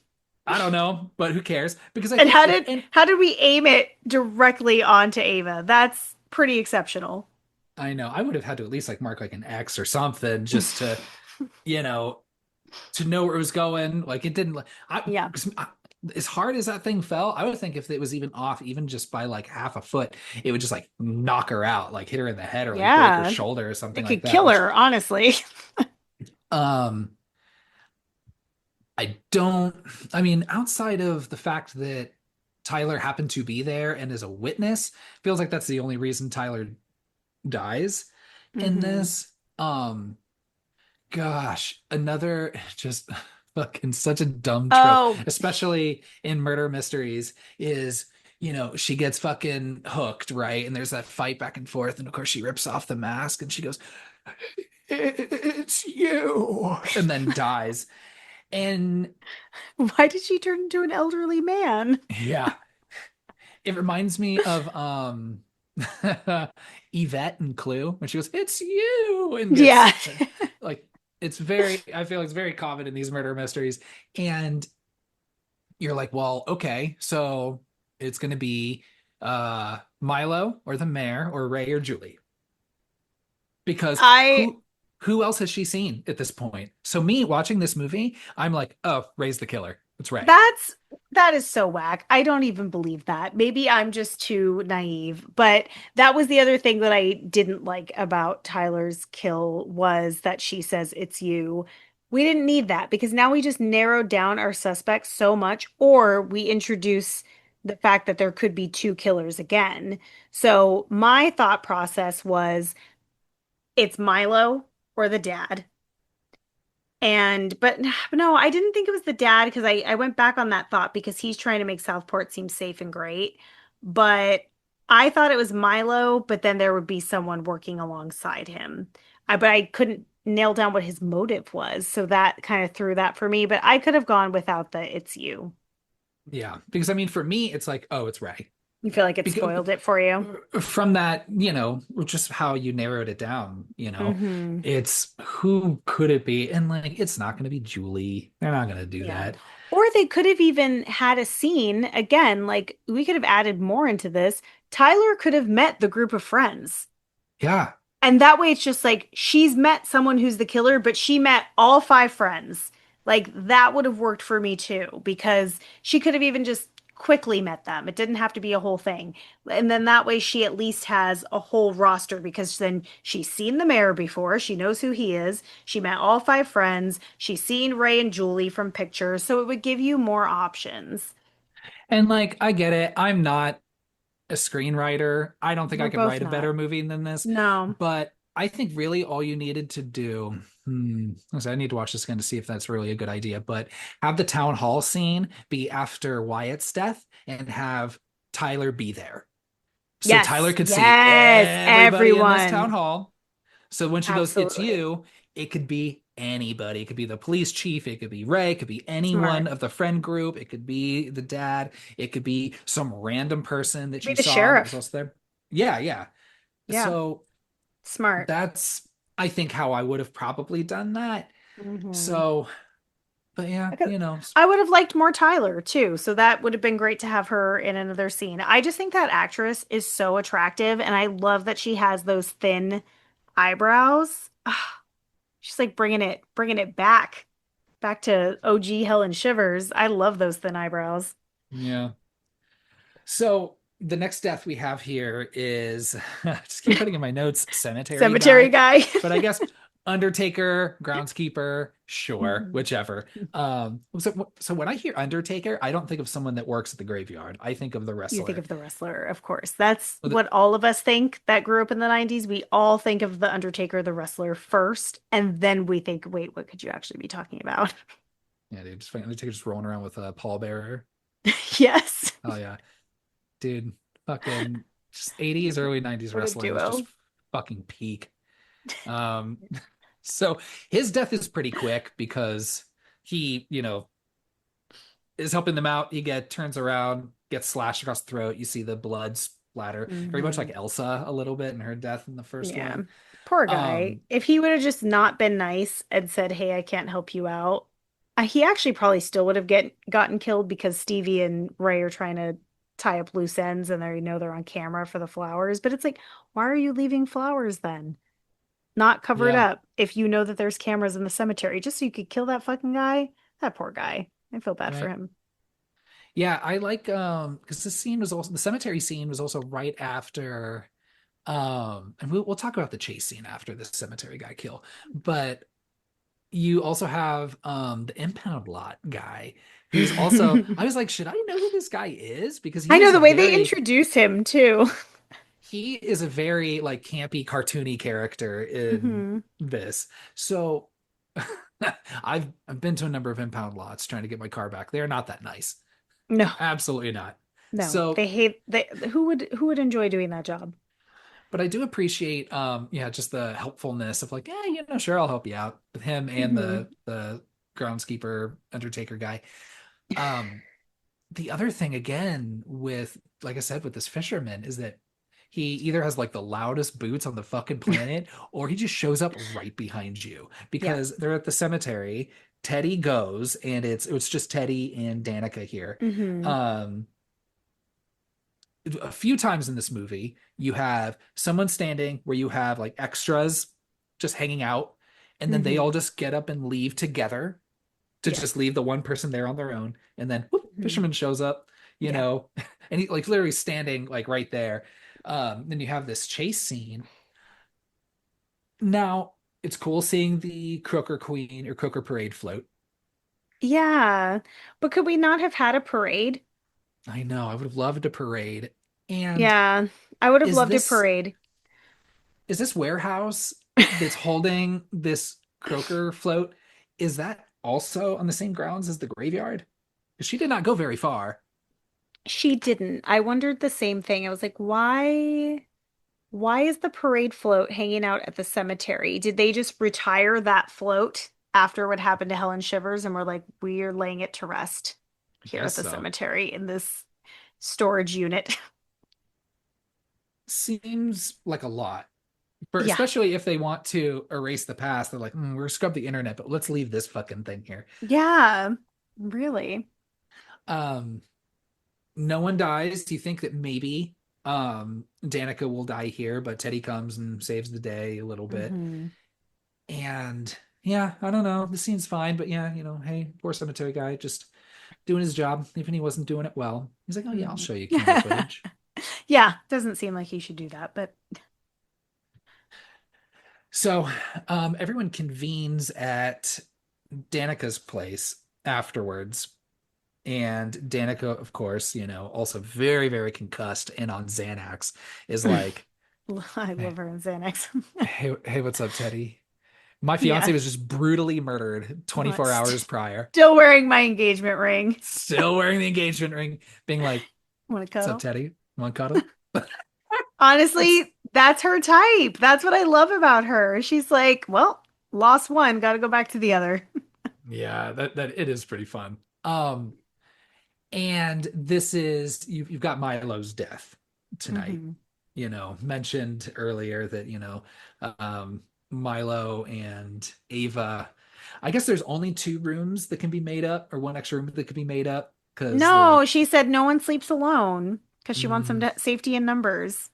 But I mean, then, all four of them could have slept in the same room, but like, I still know what you did last summer, hmm. you know? Yeah. Yes. Like, Kai Pfeiffer was pissed. So Um, pissed. and See, Danica was looking out for them. Milo's death, it's only funny because it's like the only like ironic death, you Yeah. know? So do He you gets think choked. like the fisherman was listening to him, like pump Oh, himself for up and like, sure. right? He probably heard him and was like, "Yeah, this will be fun to choke him to death." After he's talking about choking his girl, I his death is fun for that reason, but it's like visually is kind of whatever. He does try to fight back too, though. Like Milo's really giving him some elbow. Like he's like thrusting back his arm in a way that I'm just like, damn, he's really trying. Good for him. But what I think the funniest thing about Milo's death is that they all just believe that he just up and left and was upset and hasn't communicated with any of them. And they're just like, he's fine. Everything's fine. Yeah, don't worry about him. He's just gonna go disappear for a while Yeah. and never be suspected as the killer. I'd be No, like, I would think it was him. Yeah. 100%. Yeah. If I were And them. I think it was only kind of a cool kill because we have the choking that goes, and then you hear him fucking snap his neck right at the end. Yeah. So Yeah. he's very fucking dead. And I Hmm. do like even though it seems like he composes a little too fast, but Yeah. He looks real like he was in water yeah, almost. it's real wrecked. Yeah. But yeah, and yeah, I don't know. It's fine. I don't know. Hmm. As far as the kills go, it's not my favorite. It's not my least Yeah. favorite. Yeah. I was just You happy know, to get Milo out of the picture. yeah, absolutely. And this is the first of the main five to die, is Yeah. Milo. Which it feels right. It does feel right. I was pretty worried that Milo and Ava were going to be the two to Oh, live, and I'm glad that not again. I, yeah, Yeah. said we're not doing this again. Don't even Mm-mm. worry. No final couple. This isn't Friday the 13th. Get out of here. Yeah. So the next kill, or like I don't know exactly where the course of events happens, but you do revisit the gym that Barry Hmm. goes to, Yeah, that love our that. Barry stand-in Teddy goes to. Again, you've got Hmm. the same thing where everybody is just he's sitting in this room steaming with a bunch of other people, and then everyone Yeah. just happens to all get up at once and walk out and leave, Yeah. which is so weird. And then he gets, except for like the one person, which I'm like, okay, so is that Freddie Prinze Jr. sitting there in a towel with him? And he I was wondering that had to too. be, because you don't see like any of the face, you just see Hmm. two white man hairy legs, and I'm Yeah. like, Did he write? Yeah, so he's like writing it. He like gets up real quick and like on the window, and just just writing it pitter real patters quick. away. Yeah, and then just bye. Right in time for Teddy to open his eyes and be like, "Oh shit, Yeah, I'm well, next." no one can watch this, right? Because this is audio only, but you even gave more of a reaction than Teddy does. He just goes, it's there's no change in his face when he Yeah. sees this. He goes, Yeah. um, The same way when he saw the note that said, "I know what you did last summer," he was like, "Is this for real?" I thought that was like a little better because at least he was just like, I don't know. Yeah, or him trying to be that kind of like just drunk, washed up, Hmm. I don't know. But we do get to his death next. Hmm. Um, Again, I'm just like, why is everyone just like, oh, okay, let's go back to being alone in our separate places. Like I knew his parents were I also in that house, but know. it's a giant ass fucking place with like No, different levels of this house. just like get a hotel room and just all four of you go in it. One exit, one entrance, like easy peasy. I I like that. I like that Teddy puts up a good fight too. He kicks some ass, honestly. Well, and I, yes, which I was kind of liking, but and again, I don't know if they just like had to like cut part of the movie, but or just like the pacing and the editing is so strange. Hmm. Again, he just magically shows up, the fisherman. He's standing in They front of a statue. Yeah, they have this fight, and like granted, like Teddy is getting cut up pretty bad, but he gets the upper hand, beats the shit out of Hmm. him. And then you have the shot where it's coming from the fisherman's point of view, lying on the ground, and Teddy just like spits on him. Hmm. And then immediately, next cut is him on his stomach, crawling, coughing up Yeah. blood. And you're just Yeah. like, wait, hold on, dude. Like, What what? happened? Yeah, why didn't What you kill happens? him? Could you even just give me 2 seconds of him like turning around, or after spitting blood, just turning around, coughing up a little bit more blood, and then like Hmm. falling over? Like something, it just felt so jarring. Where I'm just like, wait, That's hold on, true. dude. I thought you That were was a doing weird okay. cut. Hmm. Yeah. So you've got it's like a little bit Drew Barrymore, a little bit Sarah Michelle Gellar, Yeah. where he's climbing, you got the fireworks going off so no one can hear him. You see the Hmm. parents, like, or at least the mom right there, um, The as he's funny thing calling is you out. can you can hear him. Like when they show the dad drinking, you can still hear him screaming through the fireworks. I'm like, that would have caught my attention for sure.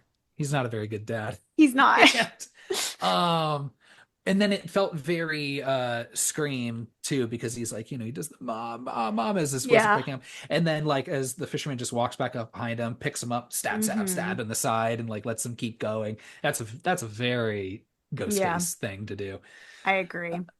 Um it was like almost kind of like a little sad where you you watch the life leave his body, like when and he does I think a Yeah. pretty good job of it too, to be honest. Hmm. Because the dad finally, there's a doorbell, and he goes and checks it out, right? And then you Hmm. have him sitting there. um Speaking of sound design, when it's done pretty well, I loved, so when the fisherman comes and kills the dad, Hmm. holding his dead son in his arms, and the Yes. knife goes through, just pushes back out, or sorry, the hook Hmm. pushes out the other side. The blood squirting sound Uh, effects and the yes. squelching all sounded Yes. top notch. That sounded pretty Yeah. good. I Loved it. think all of anything that was like being stabbed, hooked, like all of that, the squelching and the stabbing impact sounds were really, really good. I these deaths, I'm glad that Teddy's dad dies too, and Teddy gets it because they both did the wrong thing. So if we're going for revenge, they deserve it. But my favorite part of their deaths is the staging of their bodies being hung like fish. It is so, they look so good. And the position that they're like hanging in is very fish-like. And then Danica's reaction, like I was like, oh, she's definitely the best actress on the payroll. Like she actually like makes me feel something for these shitty characters. Like and she's like yelling to like take them down. But like, come on, Southport Police. Could we have created a barricade further away from these bodies so that people aren't like 3 feet away? What are we doing? Really, the only other death is an off-camera one with Pastor Judah, who Hmm. I don't think we talked Forgot about a whole existed. lot yet. No, Um, Honestly, I think a dumb, unnecessary character, because he's I like agree. always. I mean, it's He's just a supposed to red be like herring. a red herring, and I'm like, if it's gonna be him, that's gonna be fucking stupid. Yes. Yes. And because he obviously is a very mustache twirling villain. Yeah. You know how mad I'd be if, I mean, I guess maybe it's like a very, very predominantly like Christian town, I suppose. But if they were like, y'all need to get over this murder. Sorry, that looked really bad. Hey, y'all, we have Pastor Jude. He's going to lead prayer for everyone. I'd be Go do furious. that. I'd be Yeah. like, fuck that noise. Fuck Hmm. you. And fuck this. Yep. You're probably the fucking killers. So Yeah. I I think what's the thing with Pastor Judah, it's the one thing that like I don't know if they intentionally were trying to bring back to the first one, but if you recall our conversation of the first movie, when we're trying to figure out the timeline of things, the history of Ben Willis and you know, the son-in-law that he didn't like and the daughter and the tragic accident and we're trying to figure out this timeline. Like we've seen that movie so many times and we still were having a hard time figuring out like why all this history is relevant and what it means. And this movie kind of gives you a little taste of that in the way that you're like, wait, does this matter? Did it need to be that in depth? Did these characters need to exist? Could it have just been her fucking boyfriend who helped her through recovery? Like, why did it have to be this huge whole mystery with another red herring? How did the girl from the bar with the curly hair fit in? You know, like all of these things. So was she an accomplice? You know, so I'm like, I don't even want to know the answers. I just hate that there's unanswered questions. And questions that needed to be asked anyway, No, they didn't need to be right? asked. Exactly. The plot still would have worked just fine. So we've mentioned all the main kills, and before we go full steam ahead Hmm. on this boat sequence for the finale here, we've got our legacy characters. Hmm. So who I mean, I'm gonna say, hmm, I know I fully believe they did the best they could do watching this. You know, you've got Freddie Prinze Jr. and Jennifer Love Hewitt. I'll talk about the others Hmm. later. And you've got Ray. And Uh, now knowing, especially watching it again, knowing that Ray is one of the killers, yeah. you again, it's the writing doesn't make any sense because there are at least two different scenes with just Ray and Stevie Uh-huh. where they're alone, completely alone. And she says, why didn't you tell me what happened to you in 1997? I'm like, you've all been Hmm. plotting this for a year now. Yeah. What are you talking about? And So, okay, I had that question too. So before you move on with that, that scene at the bar where yeah, she's like, "Why didn't you just come to me?" And she's like, "Why didn't you tell me what happened?" I'm like, the rest of her friends were in the bar, like outside of the back room, because she was like, "We have something to tell you," and they were all there. So was that like an act? Like, did they just play that out for them to overhear? Is that what that was? I guess I was under the impression that like they all came after or shortly afterwards and it was just them alone in the bar, but No, you I could think be right. I think they were all already there. The way it was cut implied that and the fact that she said we have something to tell you. I think it implied that there because he was like there's people here. And this other scene where I mean, I guess you could say it still would be fine, but like, when Stevie's trying to call the others and she's like, no one's Hmm. answering, and then he goes like, like, Stevie, you're gonna get through this, or you're gonna get out of this, Yeah. okay, blah blah blah. Yeah. And I guess sure, maybe, but like, He, why have that why conversation have like those that? scenes? Yeah. Why even have them? Yeah. It makes no sense. I But agree. It it's just to throw you off and not in a clever way. yeah. Yeah. um then we've got Julie. So that introduction to Julie, it is kind of fun when she Yeah. screams, "It's Yeah. happening again," and then does that Yeah. like turn around and smile.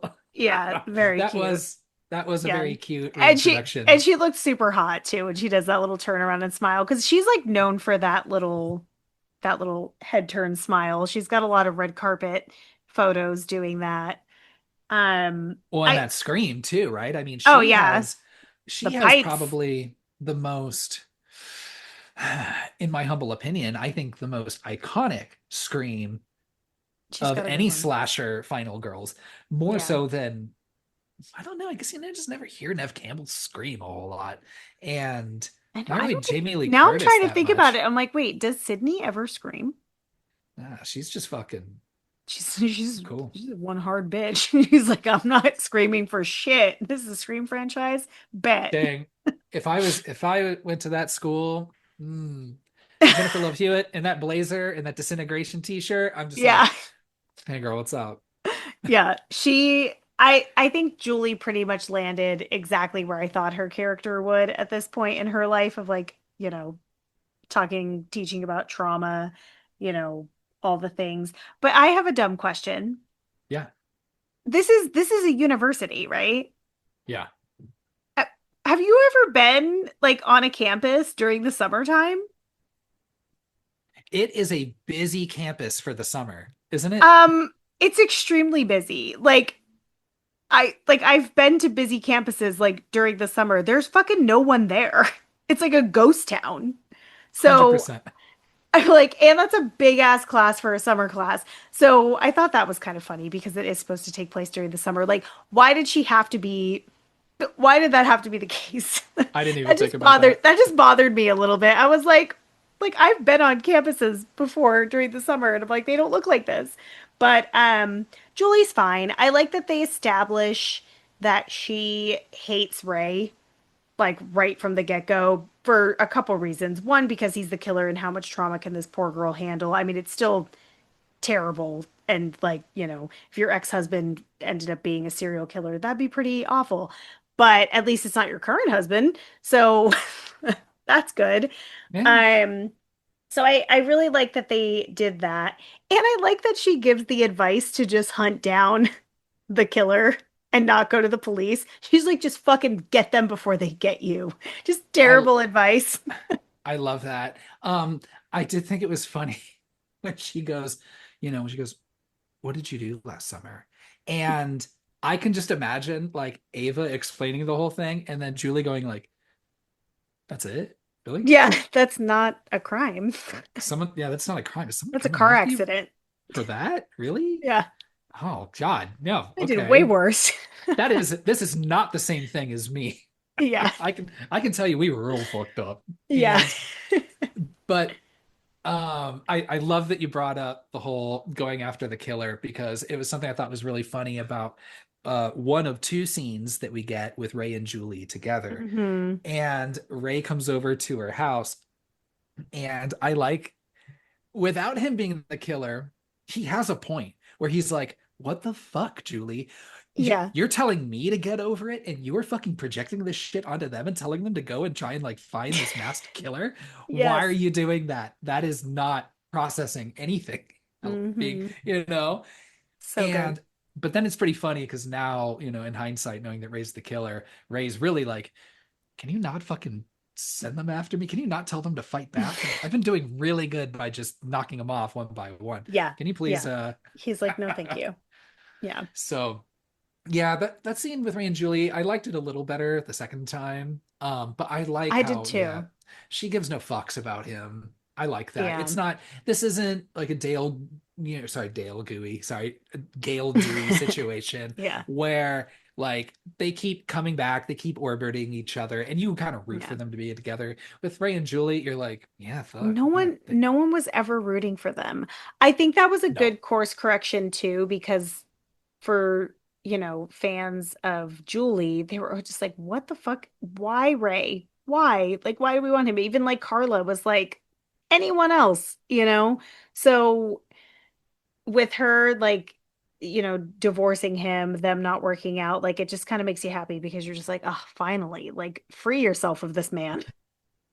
it all kind of comes to a head here at the end after, or at least what you think is going to be this final set piece on this boat. After Mhm. you find the dad and Teddy both, hung up like fish. I like that you mentioned the great effects like earlier with Wyatt and his eye, because I saw that Mhm. in Teddy's eyes when he It's was so hanging upside down good. like a fish. Yeah. The the the dead eye effects The look real good. detail, yeah, the detail there is really good. Yeah. So the remaining survivors of this group, so you've got Stevie, Danica, and Ava, all go onto Teddy's boat. Which at that point, it's like, okay, Stevie's definitely the killer. Right. Yeah. And they found Milo, which it's funny where they find Milo and their answer is to go run off. So after finding another dead body, their answer is not going to the police. Let's just run away. And Fools. they steal a boat. And oh yeah, there was like one scene where No, like, that's Teddy's boat. oh, it's Teddy's boat, sorry. Hmm. I don't know. I I mean, get them guess all I guess mixed up. technically they are stealing it, but Oh yeah, yeah. yeah. So as soon as there's like a shot of like, Stevie like driving the boat, and she like Yeah. clearly has this malicious fucking look on her Oh, face. her expression is not scared. It's like, it's time. Yeah. Mhm. Why bother with the slicker at this point, Just for dramatic effect. Yeah, it's so right? stupid. The And slicker then with her the making her Converse. joke, her making her joke of like, oh, this is so hot. Yeah, I her kind of heel turn here is fine.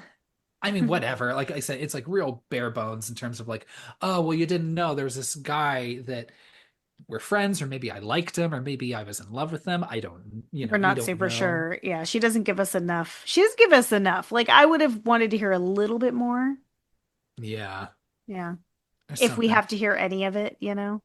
Well, just like how, like, you know, it was a little helpful. I know it gets a little boring in the middle of the first one when they go to Anne Heche's house and Hmm. twice, and then do that whole kind of unveiling or unveiling like the Yeah. relationship between like who is Billy Blue and who's Hmm. Susie Willis and et cetera, et Hmm. cetera. um, but this scene at the end again, I don't know. I just didn't like it being in broad daylight. And then Yeah. two, I mean, clearly they're on a sound stage because the Yeah. background looked pretty fake. How Yeah. far did they get with this fucking boat? Because you can't see land I know they anywhere. look so far away. I thought the same thing. One thing I do like though when Stevie's giving her her speech is that Ava's just like, you could have gone to the cops too. Like, what this is as much on you as it is on us. And she's like, yeah, I thought about killing myself, but instead I decided to kill all of you. And I was like, okay, I like that we just kind of like address that at least that she was part of it. Like, and she's just like, you could have done the right thing too, Stevie, because she could have when she found out, Yeah. why not? If you're willing to murder all these people, you might as well be willing to, suffer the consequences of some sort of manslaughter. You have this mirroring of the first movie, right? Where Hmm. um this last or second to last set piece is on this boat, and then you see Ray on his boat coming to save the day, Hmm. allegedly. Um, you have this fake out kill with literally two of these women get fucking launched off this boat and both make it to shore. That's That's insane. impossible. Yes. Yeah. I figure Stevie didn't actually get shot. Those were blanks. Yeah. And then, but Danica certainly did get hooked in the fucking chest. So you would think that would be enough for her to not make it to shore alive. The sharks would have taken care of that, Yeah, she's bleeding out. Yeah, exactly. Yeah, just Lena bleeding out with her like digestive system, like she says, like out in the ocean. Like Yeah. I, I don't know. Yeah. Um, It's you've hard got to this. believe. So like Ray shows up and he's like, "Oh, Stevie, we could have done this, blah blah blah blah blah." But it's all kind of bullshit, right? Hmm. I did like how like Ray, like it's not even like she like lunges at them with the hook. Like Ray's just like, nope, shoot, shoot, shoot, Yeah, yeah. kills her. And I was like, I don't know if that's. I Yeah, mean, you're you like, are, wow, that feels out of character for him. yeah. Which again, it's because he's the killer. But Hmm. this reveal, oh my God, with Ray is so Okay, fucking dumb. you need to calm down. This is the first time that Ray's ever been interesting. Well, barely, yes, barely interesting. And so, but again, instead of calling the police, or I mean, I get it, yeah, the police are corrupt, sure. Hmm. But instead of calling anyone else, Ava calls Julie and says, Hmm. we figured it all out, Julie. It was Stevie. Wow. Can't believe how she would have worked alone, I though. know. Ugh, Wow. Wow, so wow, stupid she wow. says that out loud.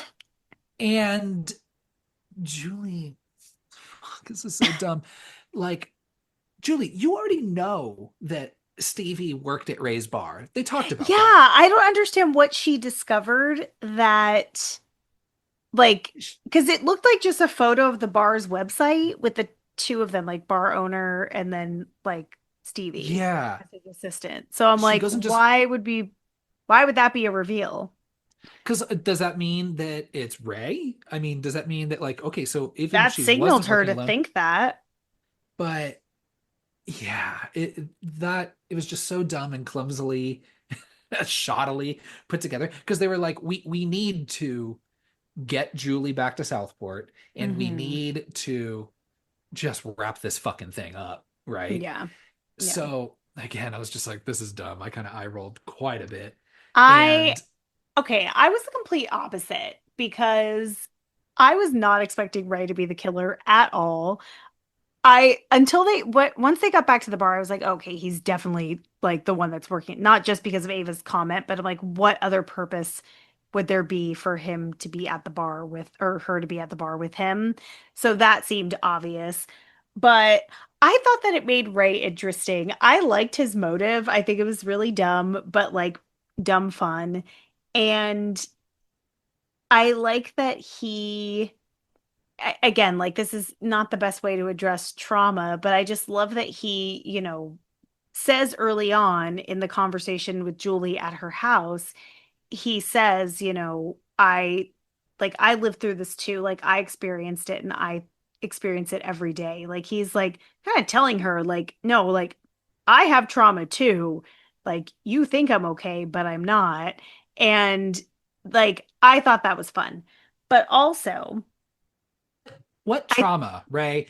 To quote Barry from the first movie, you got a fucking letter, Ray. yeah. Come on. Like, what trauma? Get out of here. Hey, he Everyone lost his else, he lost his BFF in the second movie.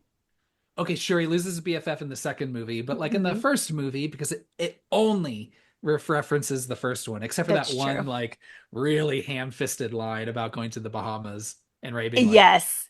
for reasons I can't explain right now, I would not recommend that. Yeah. And I'm like, dude, fucking Julie turns into a ghost and gets a body in her car. Barry gets fucking ran into and his like bones broken. Hmm. Helen gets all of her like hair cut off and is stalked and shit. And Ray gets a letter and goes and has like sex with Anne Heche. Bro, like, okay, I mean, I get it. Like, hey, look, everyone experiences everything differently, but Yeah, I enjoyed it because it surprised me, and I think Freddie Prinze Jr. did a pretty good job acting this shit out. I know he's not the best actor, but like, he you did his know, best. he did his best. And I don't think I've ever seen him play like angry like that. So that was kind of interesting to me. Um and seeing him and Julie react. And the only thing that I liked that they did with their theme of trauma because like it's played out. Like I'm done with the trauma theme of horror. Like we need to move on. We know. Um but what I liked was that you get so many different versions of it. Ava's not my favorite version of it, but I like that Julie turned it into teaching and trying to help others with it. Ray went full serial killer. Danica went like Barbie mode, hide my problems, everything's fine, but on the inside she's hurting. So like it does show you different versions of grief and guilt and trauma and all of that in its own like diet trauma way, if that makes sense. And Ray's whole thing is, they're deleting the past and, you know, disrespecting, the legacy or whatever happened, blah, Hmm. blah, blah, blah, blah. Like, I guess my question is, why'd you fucking kill Tyler, the podcaster? If you're all about like people not forgetting, you literally Hmm. killed like the one person that was really in your interests. You know what I mean? Yeah, Like, unless you just absolutely. other than the fact that she just happened to be there, but it's not like she would have known who the fucking, I don't know. But Yeah. I And thought that was really dumb. maybe he didn't know that that was her podcast. What I'm curious about, do you think you know who killed who? I was under the impression it was all Ray. Ray Well, was the only one in the slicker, Stevie says she killed the pastor. except for Pastor Judah, who dies off screen, which Because, it's again cool staging, yeah, and his eyes are yeah, just popped right the fuck out. yeah. A lot of eye Yeah, work going on in this movie. So you think Ray killed everyone except for Pastor Judah? that would be my guess. I think that's a good guess, like mainly because of just frame alone. And I know that's like, you could do the ghost face theory of like it doesn't matter what shape and size they are, like anyone can be ghost face. But I mean, it did look like a full-blown man. I think the only thing Stevie had going for her was her height. Like she was much taller than, Yeah. the other girls, so she could easily be wearing that slicker at this like around the same height. But yeah, I guess Ray probably did kill most of them. Yeah, the ending just kind of comes to like a just a dull faint, you know? It's just It's too long well, it's a little long in the first part where after everything's resolved. Sorry. when Julie shows up, it's only like a minute or two. When Yeah, she comes up, Ray says his piece. that's She has perfect. to do her, what are you waiting for? Mm-hmm. One to him, and then I assume one to Ava, who's Mm-hmm. behind him, right? Her scream, like, what are you waiting for? Is like, shoot him, kill Yeah. him, you know? And then Ray does his okay, he does his best here. His dying moans are not very good. Yeah, that's true. And then just falls over. But wow, what can you do? I've never been harpooned through the chest before, Yeah, so so you I don't don't know what it know. would sound like. That is true. Um, and we have essentially our ending. We find out that what's her face is still alive, Danica. She rolls up onto the Hmm. beach, so that's pretty good. And then this kind of, prologue or epilogue piece Hmm. where again things just need to be told to you because they need to they just need to wrap it up and then also keep it open for like a sequel Hmm. and then just insert again just very already honestly just like kind of dated Yeah. you know buzz phrases right where it's well god what do they say where they're like The men need therapy comment. first of all it's like this whole thing could have been avoided if men just went to therapy. And I'm like, well, no, this whole thing could have been avoided if, I mean, I guess they didn't, if Ben Willis wasn't around trying to kill them all. Because I Yeah. mean, like, because I feel like Well, that they're also talking very about him much, too.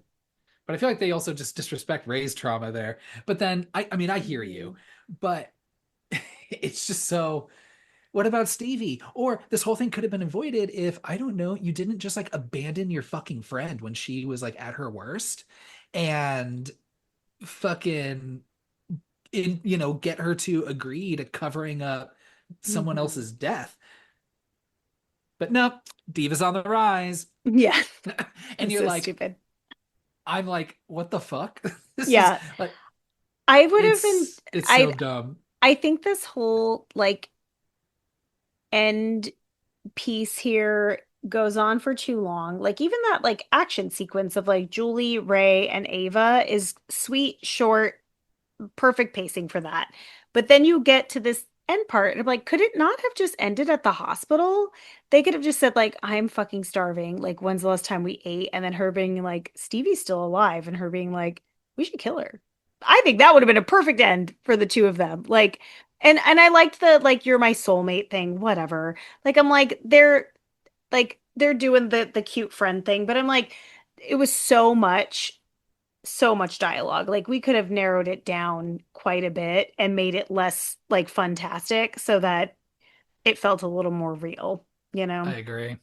Yeah. And don't get me wrong, ultimately, I think Ray being the killer works. Hmm. One What else were they because going to do with him? well, I mean, I think you could have killed him off and done kind of like a version of what they did with Dewey, right? And just had him just kind of just die and just forever kind of be the hero.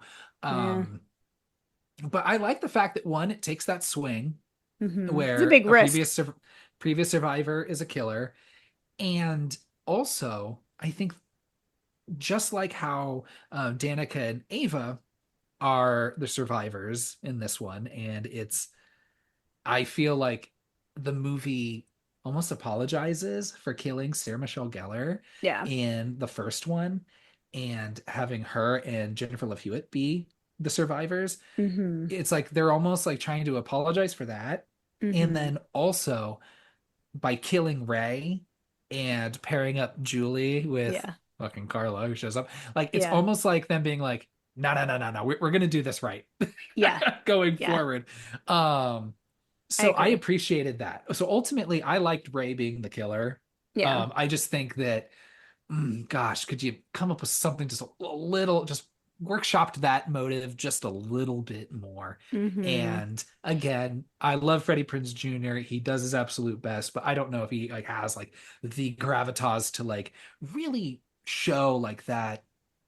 Because I mean, I don't know, you think like, oh, Ray's the killer, oh my gosh, but then also like Ray was kind of weird in the first one, and he was a fucking psychopath in the second one.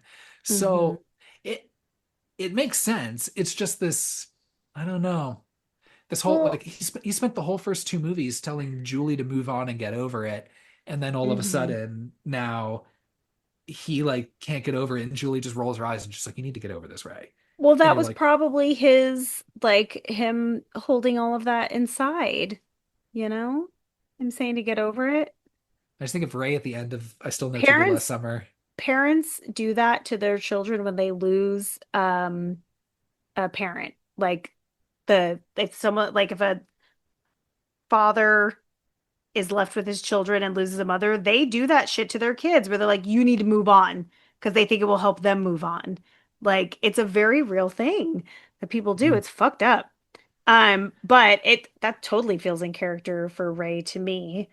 But I think they took a big risk and I liked it. It caught me off guard.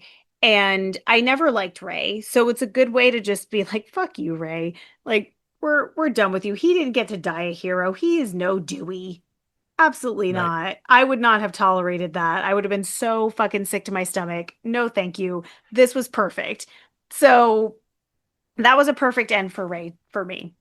You know who I'll totally take it. would have had the acting chops Hmm. to do that heel turn is David Arquette. Yeah. Oh, yeah, for sure. I bet he could play crazy, like, Yeah, I could but see they that. would never do it because Dewey's, No, on a pedestal, he's right? he's soft as butter. So Our cameos. our cameos, which I'm gonna say right now are my absolute favorite parts of this movie. Oh, yes, 100%. So Absolutely. it's a little weird, like in a dream sequence, but whatever I gets don't us care. there. Yeah. Sarah Michelle Gellar coming back as Helen Shivers, Mhm. and Nightmare having this Helen scene, Shivers. Nightmare Helen Shivers. Did you know it was her right away when she sang Danica? Did you No, recognize? Oh, I recognize her voice right away. I've listened to Sarah Michelle Gellar talk on screen for years and years and years. So as soon as she said Danica the first time, I was like, oh, it's her. they did such a good job hiding the fact that she was in this movie, even though the whole time you're Yes. like, well, Sarah Michelle Gellar was in Jennifer Caton Robinson's first movie, Do Revenge. Didn't Hmm. know that, but she's in this movie. So they already have a working relationship Hmm. together. And, but you're just like, oh no, she's on set all the time because she's married to Freddie Prinze Jr. I Yeah. don't And know. she was in the first movie, so why not? I believed it. Yeah. So, and then she kept saying like, and I think even like she had some Instagram post which kind of spoils it, unfortunately. But when everyone would ask her if she's in it, she just goes, "I'm dead." Which, so she's not lying, Yeah. Yeah. you She's know. like, I'm dead. Like that's how are we gonna make that work? So I think, again, comparing it a little bit to Scream, but I think favorably. I think they do a better job, whatever effects they use, de-aging her than they did with Skeet Ulrich in Scream 5 and Scream Yes. 6, I right? mean, you've got what, a 4 year difference? Five or maybe 3 year difference between the technology, but also like Sarah Michelle Gellar looks objectively younger than Skeet Ulrich does. So I think there there's was some that. work done to, you Yes, know, but like yeah. she already is you're starting off with a better like I'm sorry, not better, but a younger looking canvas. But then Mhm. also I think it looks good when is first on the stage and she's standing in front of Danica with the stage behind her. But then as soon as they flip positions, it looks a little rough. Like she looks kind of cartoonish and Yeah. it's a little much. And then the CGI that they put on her when her face is rotting is Not so good. also not great. Like it's not that type of movie. They probably should have cut that out. I liked the blood coming down from her crown. I think it would have been cool to just leave it at that. But I like that she says to like stay in the dream. You know, that whole everything she says is so creepy and so fun. Like they she says, "You're Helen Shivers. Don't you fucking forget it." I love S- it. So much fun. I Hmm. love that. I mean, like, there's no way it makes sense to have Ryan Philippe back in this movie, I but it would have been cool to know. see him too. It would But have been. Yeah. I, um, I don't know. Yeah, He could the have just scene been I thought sitting in the background. That would have been fun. the scene was Lifting pretty fun. weights. I enjoyed it, and it was just like again, I'm just like, oh, I don't care if it's dumb, the reasoning why she's there. I don't Hmm. care if, there's other things that I might not necessarily like about it. I don't know, just Yeah. seeing her back was like fucking awesome because you did not Yeah. anticipate it. I spent this whole movie waiting for Brandy to show up. I didn't I even know. think I know. Me that Sarah too. Michelle Gellar was going to be in this movie. Hmm. Oh my God, I loved it. One wardrobing pet peeve, though, that did bother me a little bit. That dress that she's wearing is white, and the dress that she is wearing in I Know What You Did Last Summer is a very pale, like seafoam green color. I don't know why they put her in a white dress.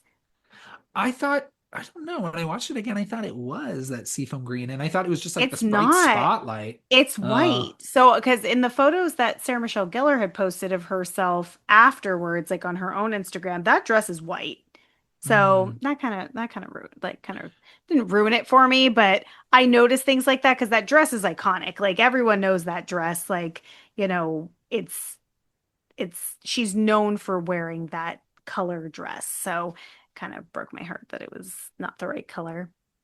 It's like that, is it a white dress or blue dress situation where like Kind of. on the first picture it's white and the second one, y'all go to Sarah M. Gellar on Instagram, it looks green, but like Yeah. with I don't know, the lights and everything on it. But God, good for her.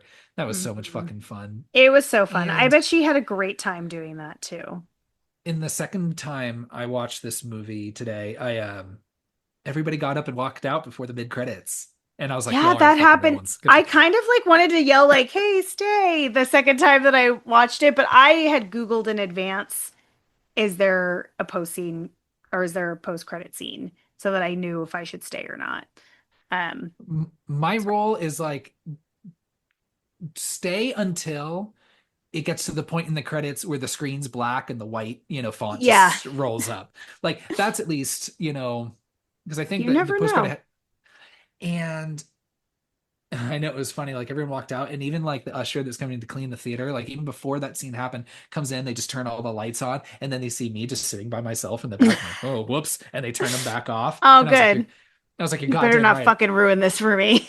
I want to watch, even though it's my second time watching. I was like, no, I want to Yeah. watch this again. Um, and I told you, I was like, this movie is gonna get a full boo alone if fucking Brandy shows up in this movie. And I'm so glad she did. goddamn, Natalie, she does. I know. And she looks phenomenal. Yes, she does. And I I wish she would have went a little bit harder on Ray while she's watching the news, but mhm. I do love her comment of somebody's always trying to kill that girl. See, me, I get fucking nitpicky because I'm like, well, one person was always trying to kill this girl. That's true. Okay. That's why, like, I think I would have, like you said, I would have preferred if she just go because she was like, fucking Ray, really? Like, Yeah. in I She Still should Know have What been You like, Did I Last fucking Summer. told her. Yeah, be like, fucking told you it was Ray. Mhm. Not to trust that man. Yep. Um, oh my gosh. And then, yeah, her whole scene is it's fun. It's there. But then I'm like, if anyone has any affinity for the first one, I wonder how many people have the affinity for the second one to like cheer in the audience like I was internally, Oh, for her that showing up. that random guy who sat down next to me in the theater, both of us at the same time went, yes, when we saw Yes. both Sarah Michelle Gellar and Brandy. So there people wanted Brandy. The internet wanted Brandy too. And she even said, she's like, I'm just waiting for them to call me. So she was into it. They did a great job hiding both of those cameos. That was Yeah. fantastic. Yeah. Julie showing up like, fucking in her ball cap and like leather jacket, and she's Love like, I'm it. ready to fuck shit up. Yeah. And then, Carla's just like, Ray, god damn. And Julie's like, yeah, it's been a month. Yeah. And then so you've got I don't know where the sequel's going to go from here I because know. you've got Stevie that's still alive and you have Mm-hmm. Ava and Danica that are I guess maybe going to be hunted by Stevie again, who knows. And then Mm-hmm. separately I guess you've got some other person that is going to be going after They Julie want and Carla Carla. dead. Yeah. So of any of the characters in this movie, Carla didn't do anything to anyone, any I side. know. She didn't. She doesn't deserve any of this. She didn't actively even kill Ben Willis or Nope. Will Benson, you know. Mm, She's like, look, I just got caught up in this. I just wanted to go to the fucking Bahamas. And against yeah. my better judgment, I am still friends with these people afterwards. Like, maybe that's the only mistake she made. Yeah. And She said it had it, been years since she saw Julie, so maybe they weren't that close of friends after that incident. or at I least, definitely would have distanced myself. or at least Julie wanted to make it seem like, look, I don't want to keep pulling you into any of this, Carla. I already feel bad enough about what Hmm. happened. But yeah, and then the exam, like, why are you fucking going after Carla? Why you got Carla's photo fucking crossed off, you know? Hmm. Some So who bullshit. knows? Who knows who Ben's son person is going to come after Yeah. those two? Could I be don't know. anybody. But we'll see if we get that sequel. Because again, this movie didn't make a whole lot of Yeah, money, I but know. we'll see. But ultimately, again, I'm happy it exists. Hmm. If we get Brandy and Jennifer Love Hewitt in a sequel, like full force, I would be pretty excited by that. Yeah. And then we can kill off Ava. Yeah, sure. Yeah, Danica's the one. So, talked a lot about this movie.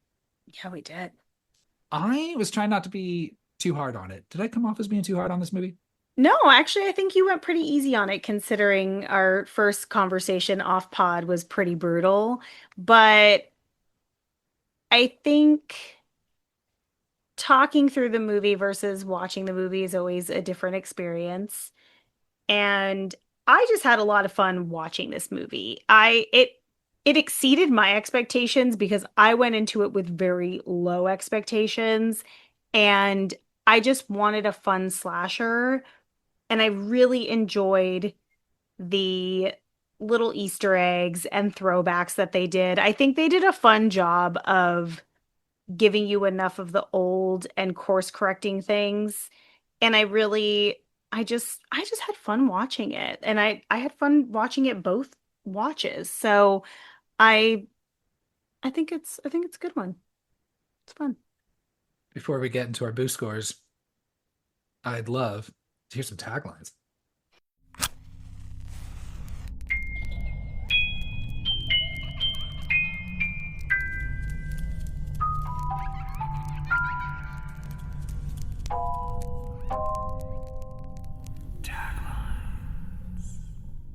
This movie has a complicated tagline situation. I am not going to read all of the taglines because each character has their own movie poster with the shadow of a hook over their face, and they have some cheesy line like, your experience can't save you or your guilt can't save you. And I don't really consider those taglines.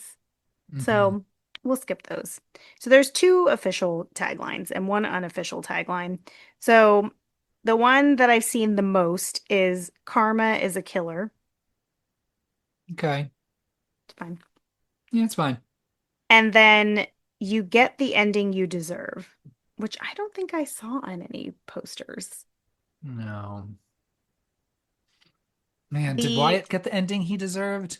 I know that guy Or didn't do shit. Tyler? Or the Yeah. cemetery guy? Exactly. The tagline that I think I like the most, I don't know if it's an official tagline or if people just pulled it out of the movie and put it onto fan art and things like that. But there was, you can't erase the past, which is what was written on the mirror in blood over Wyatt. Yeah. So I like that one a lot, but taglines, Fine slasher taglines, I guess. Hmm. Boo scores. You go first. Do you want me to remind you of your boo scores and mine as well? For the other two movies? Mm-hmm. Sure. For context.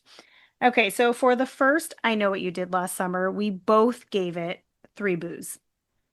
It feels low. I feel like now I'd give it 3.5, but three is good. I think three is perfect. I Still Know What You Did Last Summer. I gave three and a half boos, and you gave four boos. Also, probably should have gone higher on that one. But sure, four is good. Okay. So for this movie, like I said, I had a really great time watching it. I enjoyed most of the characters enough, but I really loved the introduction of Danica. I really thought it was fun to have Ray as the killer. I thought that was a big twist in my opinion. Stevie was fine as a killer. I wish they would have talked a little bit more about like him like grooming her as a killer and like kind of, getting into her head and taking her doing the opposite of what Julie is doing. He's using his trauma to make someone like into a terrible murderous person, whereas Julie's using it to help other people. So I wish they would have played more to that. Speaking, one thing I forgot to mention, and I know I was watching for this in the second viewing, Hmm. but man, I was really hoping that she was John Hawk's daughter from I Still Know What You Did Last Summer. She still But could be. no, the timing doesn't, because like she was alive when he like blew all of her savings or something and Oh, left and you're this and right. that. Yeah, you're right. Yeah. She would have been older. I would Yeah. have kept that pretty vague and like not even mentioned that part and then Ray say like, "Hey, I made a promise to someone to take care of you," and it could have been Hmm. John Hawkes. I think that would have Yeah, been cool. I But think so too. Um, but yeah, I think this movie does exactly what it set out to do. I do feel reviews wise, people are taking it a little too seriously and we're expecting more of the tone of the first I Know What You Did Last Summer. What I think the movie does wrong is that it's trying to go for the tone of I Still Know What You Did Last Summer, and it doesn't hit that. Like it's not the camp that I Still Know What You Did Last Summer is, but it has some fun jokes. It has some bad jokes. It's a silly movie, but I enjoyed it. So I'm gonna land it right in the middle with two and a half boos. yeah, that's fair. Yeah. How about you? I I see what you mean where it's like, yeah, I feel like the movie like tries to find this like I don't know, or tries to thread this needle of like, oh, I just like it tries to be serious Hmm. and or when it tries to be serious, the writing and acting isn't good enough Yeah. to convey any of that. Yeah. And I would say like, yeah, I mean it's campy in some regards and when it tries to be fun, I feel like literally outside of Danica, I don't feel like anyone's like having fun in this movie. You know, the rest of the cast Yeah, the cast doesn't seem like they're having fun for sure. and because like gosh, I mean, yeah, the sequel, I Still Know What You Did Last Summer, I think is the most fun out of all of them, Hmm. and it's still my highest rated. But it's like you can have a dumb slasher movie that makes no fucking sense, Hmm. but when you add fucking Bill Cobb, Jennifer Esposito, industry legend Jeffrey Combs, fucking Jack Black, John Hmm. Hawkes, right? In this movie, it's like everyone understood the assignment going They into that absolutely movie, did. and Yeah. everyone hams it the fuck up, and Yeah. it's just fun the whole way through. Yeah. Even when it's dumb and makes no sense, Will, Ben Son, sure, but Yeah. when you're there, you're like, ah, of course it is. Of Yeah. course it is. Because this movie's so fucking dumb. Of course it is. Whereas like this movie, like, doesn't, I don't, I don't know, just tries to kind of be all of it. And I Hmm. feel is a master of none of it. Yeah. It's, and I hated on the movie a little more, or a little more the first time when I watched You it. And I certainly did. softened a bit on this one because I get it. There's just like again, I like shitty horror movies. Y'all listen to this podcast. I love them. I like It's shittier ones. it's just there are just some tropes that like really just kind of grate on me more than others, and Mm. this movie had a lot of them. Hmm. And I liked again expanding his nautical weaponry repertoire, Yeah. Yeah. right? Love that. I'd love to see some more Yeah. going forward. Agreed. Um and like I said, at the end of the day, I'm just happy this movie exists. It's Same. fun. It's not fun, but also I think it's fun. it's still watchable. But the parts, but I feel like I don't really, or at least from the second watch, I feel I'm not harping as much on the things that I really hate. Um, I was telling you before, or after my first viewing, there's an incident in the theater where they had to pause the movie for a length of Hmm. time, and I was thinking like, oh shit, we're gonna have to like go back and watch this movie again. And I was thinking to myself, oh my God, I do not want to sit through this first act again. That was such a fucking just pain to watch. I In this disagree. first act, I thought it was so boring, and I didn't like any of these characters outside of Danica.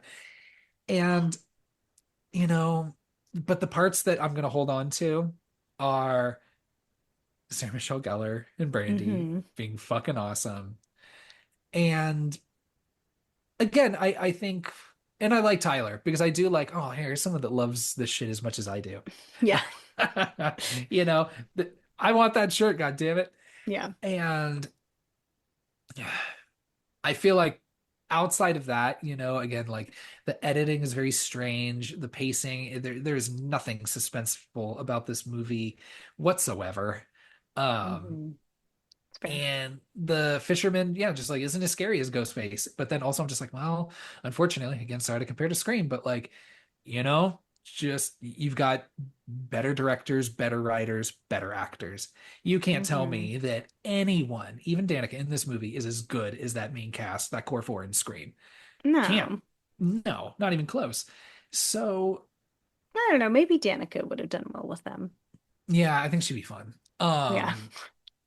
It'd be wonderful. Be like, just put in, just make it a shared universe. Who cares? Oh I my mean, gosh, that'd be wild. um, I struggle with my boo score for this I know. movie, I'm dying to know. The anticipation's killing me. and it might fluctuate. It might go up, it might go down. I don't know. This But is like I final. said, I love this series, even this one. I do think I'm still being pretty generous giving this two boos. I knew you were gonna give it two boos. It was my original was 1.5. Okay. And so I went up half a boo watching in the second screening of this One and movie. a half feels so brutal. And I told you, one full boo for Brandy. Yeah, that's why. Even more and so. and or maybe one full boo for Brandy and Sarah Michelle Gellar. Hmm. Um yeah, I mean, and like I said, it's a fine two boo movie. I'm happy it exists. I don't, it's just like, I don't know. I won't even compare it to Star Wars because I'm thinking like, hey, you can fuck off the rest of the Star Wars movies and just watch the first ones that you like. Yeah. But and I will do probably the same. I can't imagine I'm going to watch this movie nearly as many times for the rest of my life that I'm going to be watching the first two, right? And of course, Yeah. fuck the third one. We don't even talk about it. Yeah. Um, but I'm going to get it on I'm going to get on physical media. I'm going to have it part of my library. I really do think the movie does take some swings, which I appreciate. And I think that, like I was saying earlier, I think it apologizes, like apologizes to the fans, being like, yeah, I know Yeah. we shouldn't have killed Sarah Michelle Gellar. We should have just had them be a Hmm. fucking duo of best friends. And I feel like they rectify that both with Ava and Danica, and then also by bringing Carla back as well. Yeah, for sure. So Two Boos, I think, is perfectly solid. Okay. Like I said, I've said before, a Two Boo movie is still a perfectly fine, watchable Two Boo movie. I think that's actually being nicer than a lot I of the think one critics and have a been. half. Yeah, I think one and a half would have been too low. Yeah. Yeah, So the I'm gonna critics go, are being too harsh. I'm gonna go with two boos. If you have if you have any affinity for the previous two, or well, the first two movies, Mm. yeah, go watch it. I encourage you. Go Yeah, watch I it. agree. Because ultimately, yeah, it's just fun to see these characters again that Yeah. as a, for the last like 27 years, I didn't think I was ever going to see again. Hmm. So that alone is a treat for me. I agree. Two boos. Okay. Fuck yeah. Like I said, it's perfectly watchable. It's fine. It's dumb. It's bad. It's not very well written, not very well paced. The editing is just weird. The sound design is really cool, unless it's really not cool. So it's a mix. It's all over the place. I think maybe a couple more drafts, but I don't know. Yeah. Two boos. Not perfect, but fun. Yeah. So, I mean, obviously, we didn't talk about ranking, but I think our ranking's probably the same, right? Still, then the first one, then this one. Yeah, absolutely. Yeah. Yeah. So,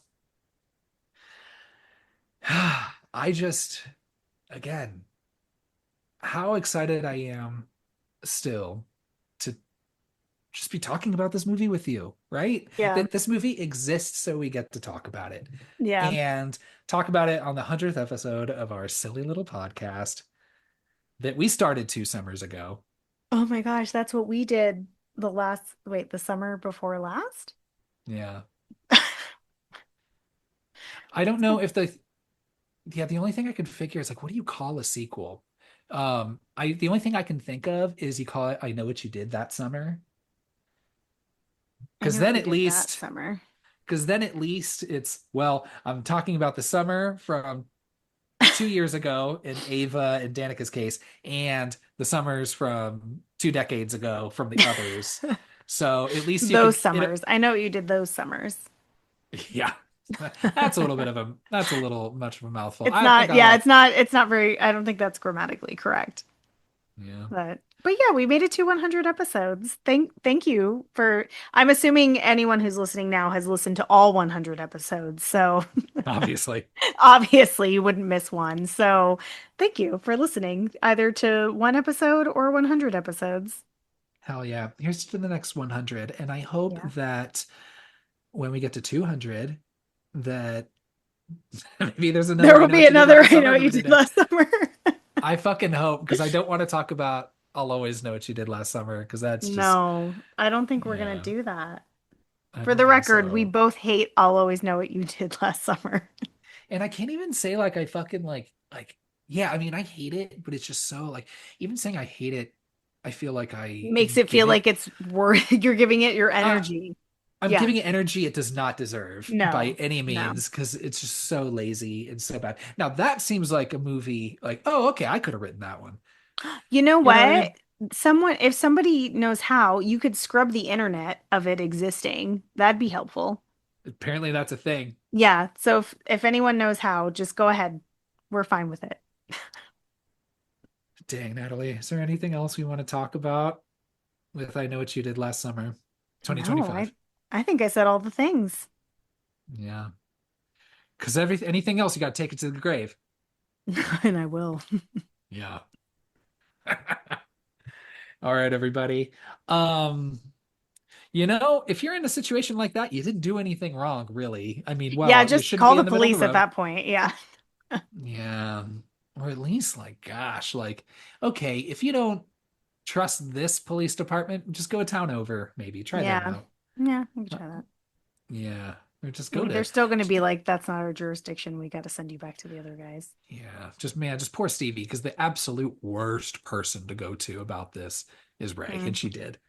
Yeah. Ray has no business being a parental figure for anybody. No, not at all. No, we Mm-mm. saw how unhinged he got in the second one. Yeah. Yeah, which is the only thing that makes me believe, like, oh, okay, I guess he was always kind of crazy, but Yeah. mm, dang. All right, everybody, take care. Keep your insides in the inside, and Not in the ocean. Yeah, not in the ocean.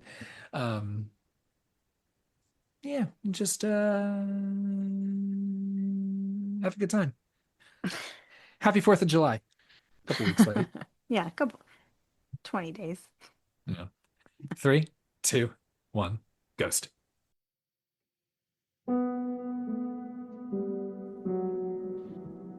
Thanks for listening to 321 Ghost. If you enjoyed this episode, you can subscribe to our podcast and leave us a killer review on whichever platform you choose to listen. You can find us on Instagram at 321 Ghost Pod and give us a follow. We would love to hear from you in the comments. Follow us on Letterboxd at 321 Ghost Pod to see our boo scores on all of the movies we've covered so far. Thanks again for listening, and remember to reach out with any recommendations of movies you'd like to hear us cover. 3, 2, 1, Ghost.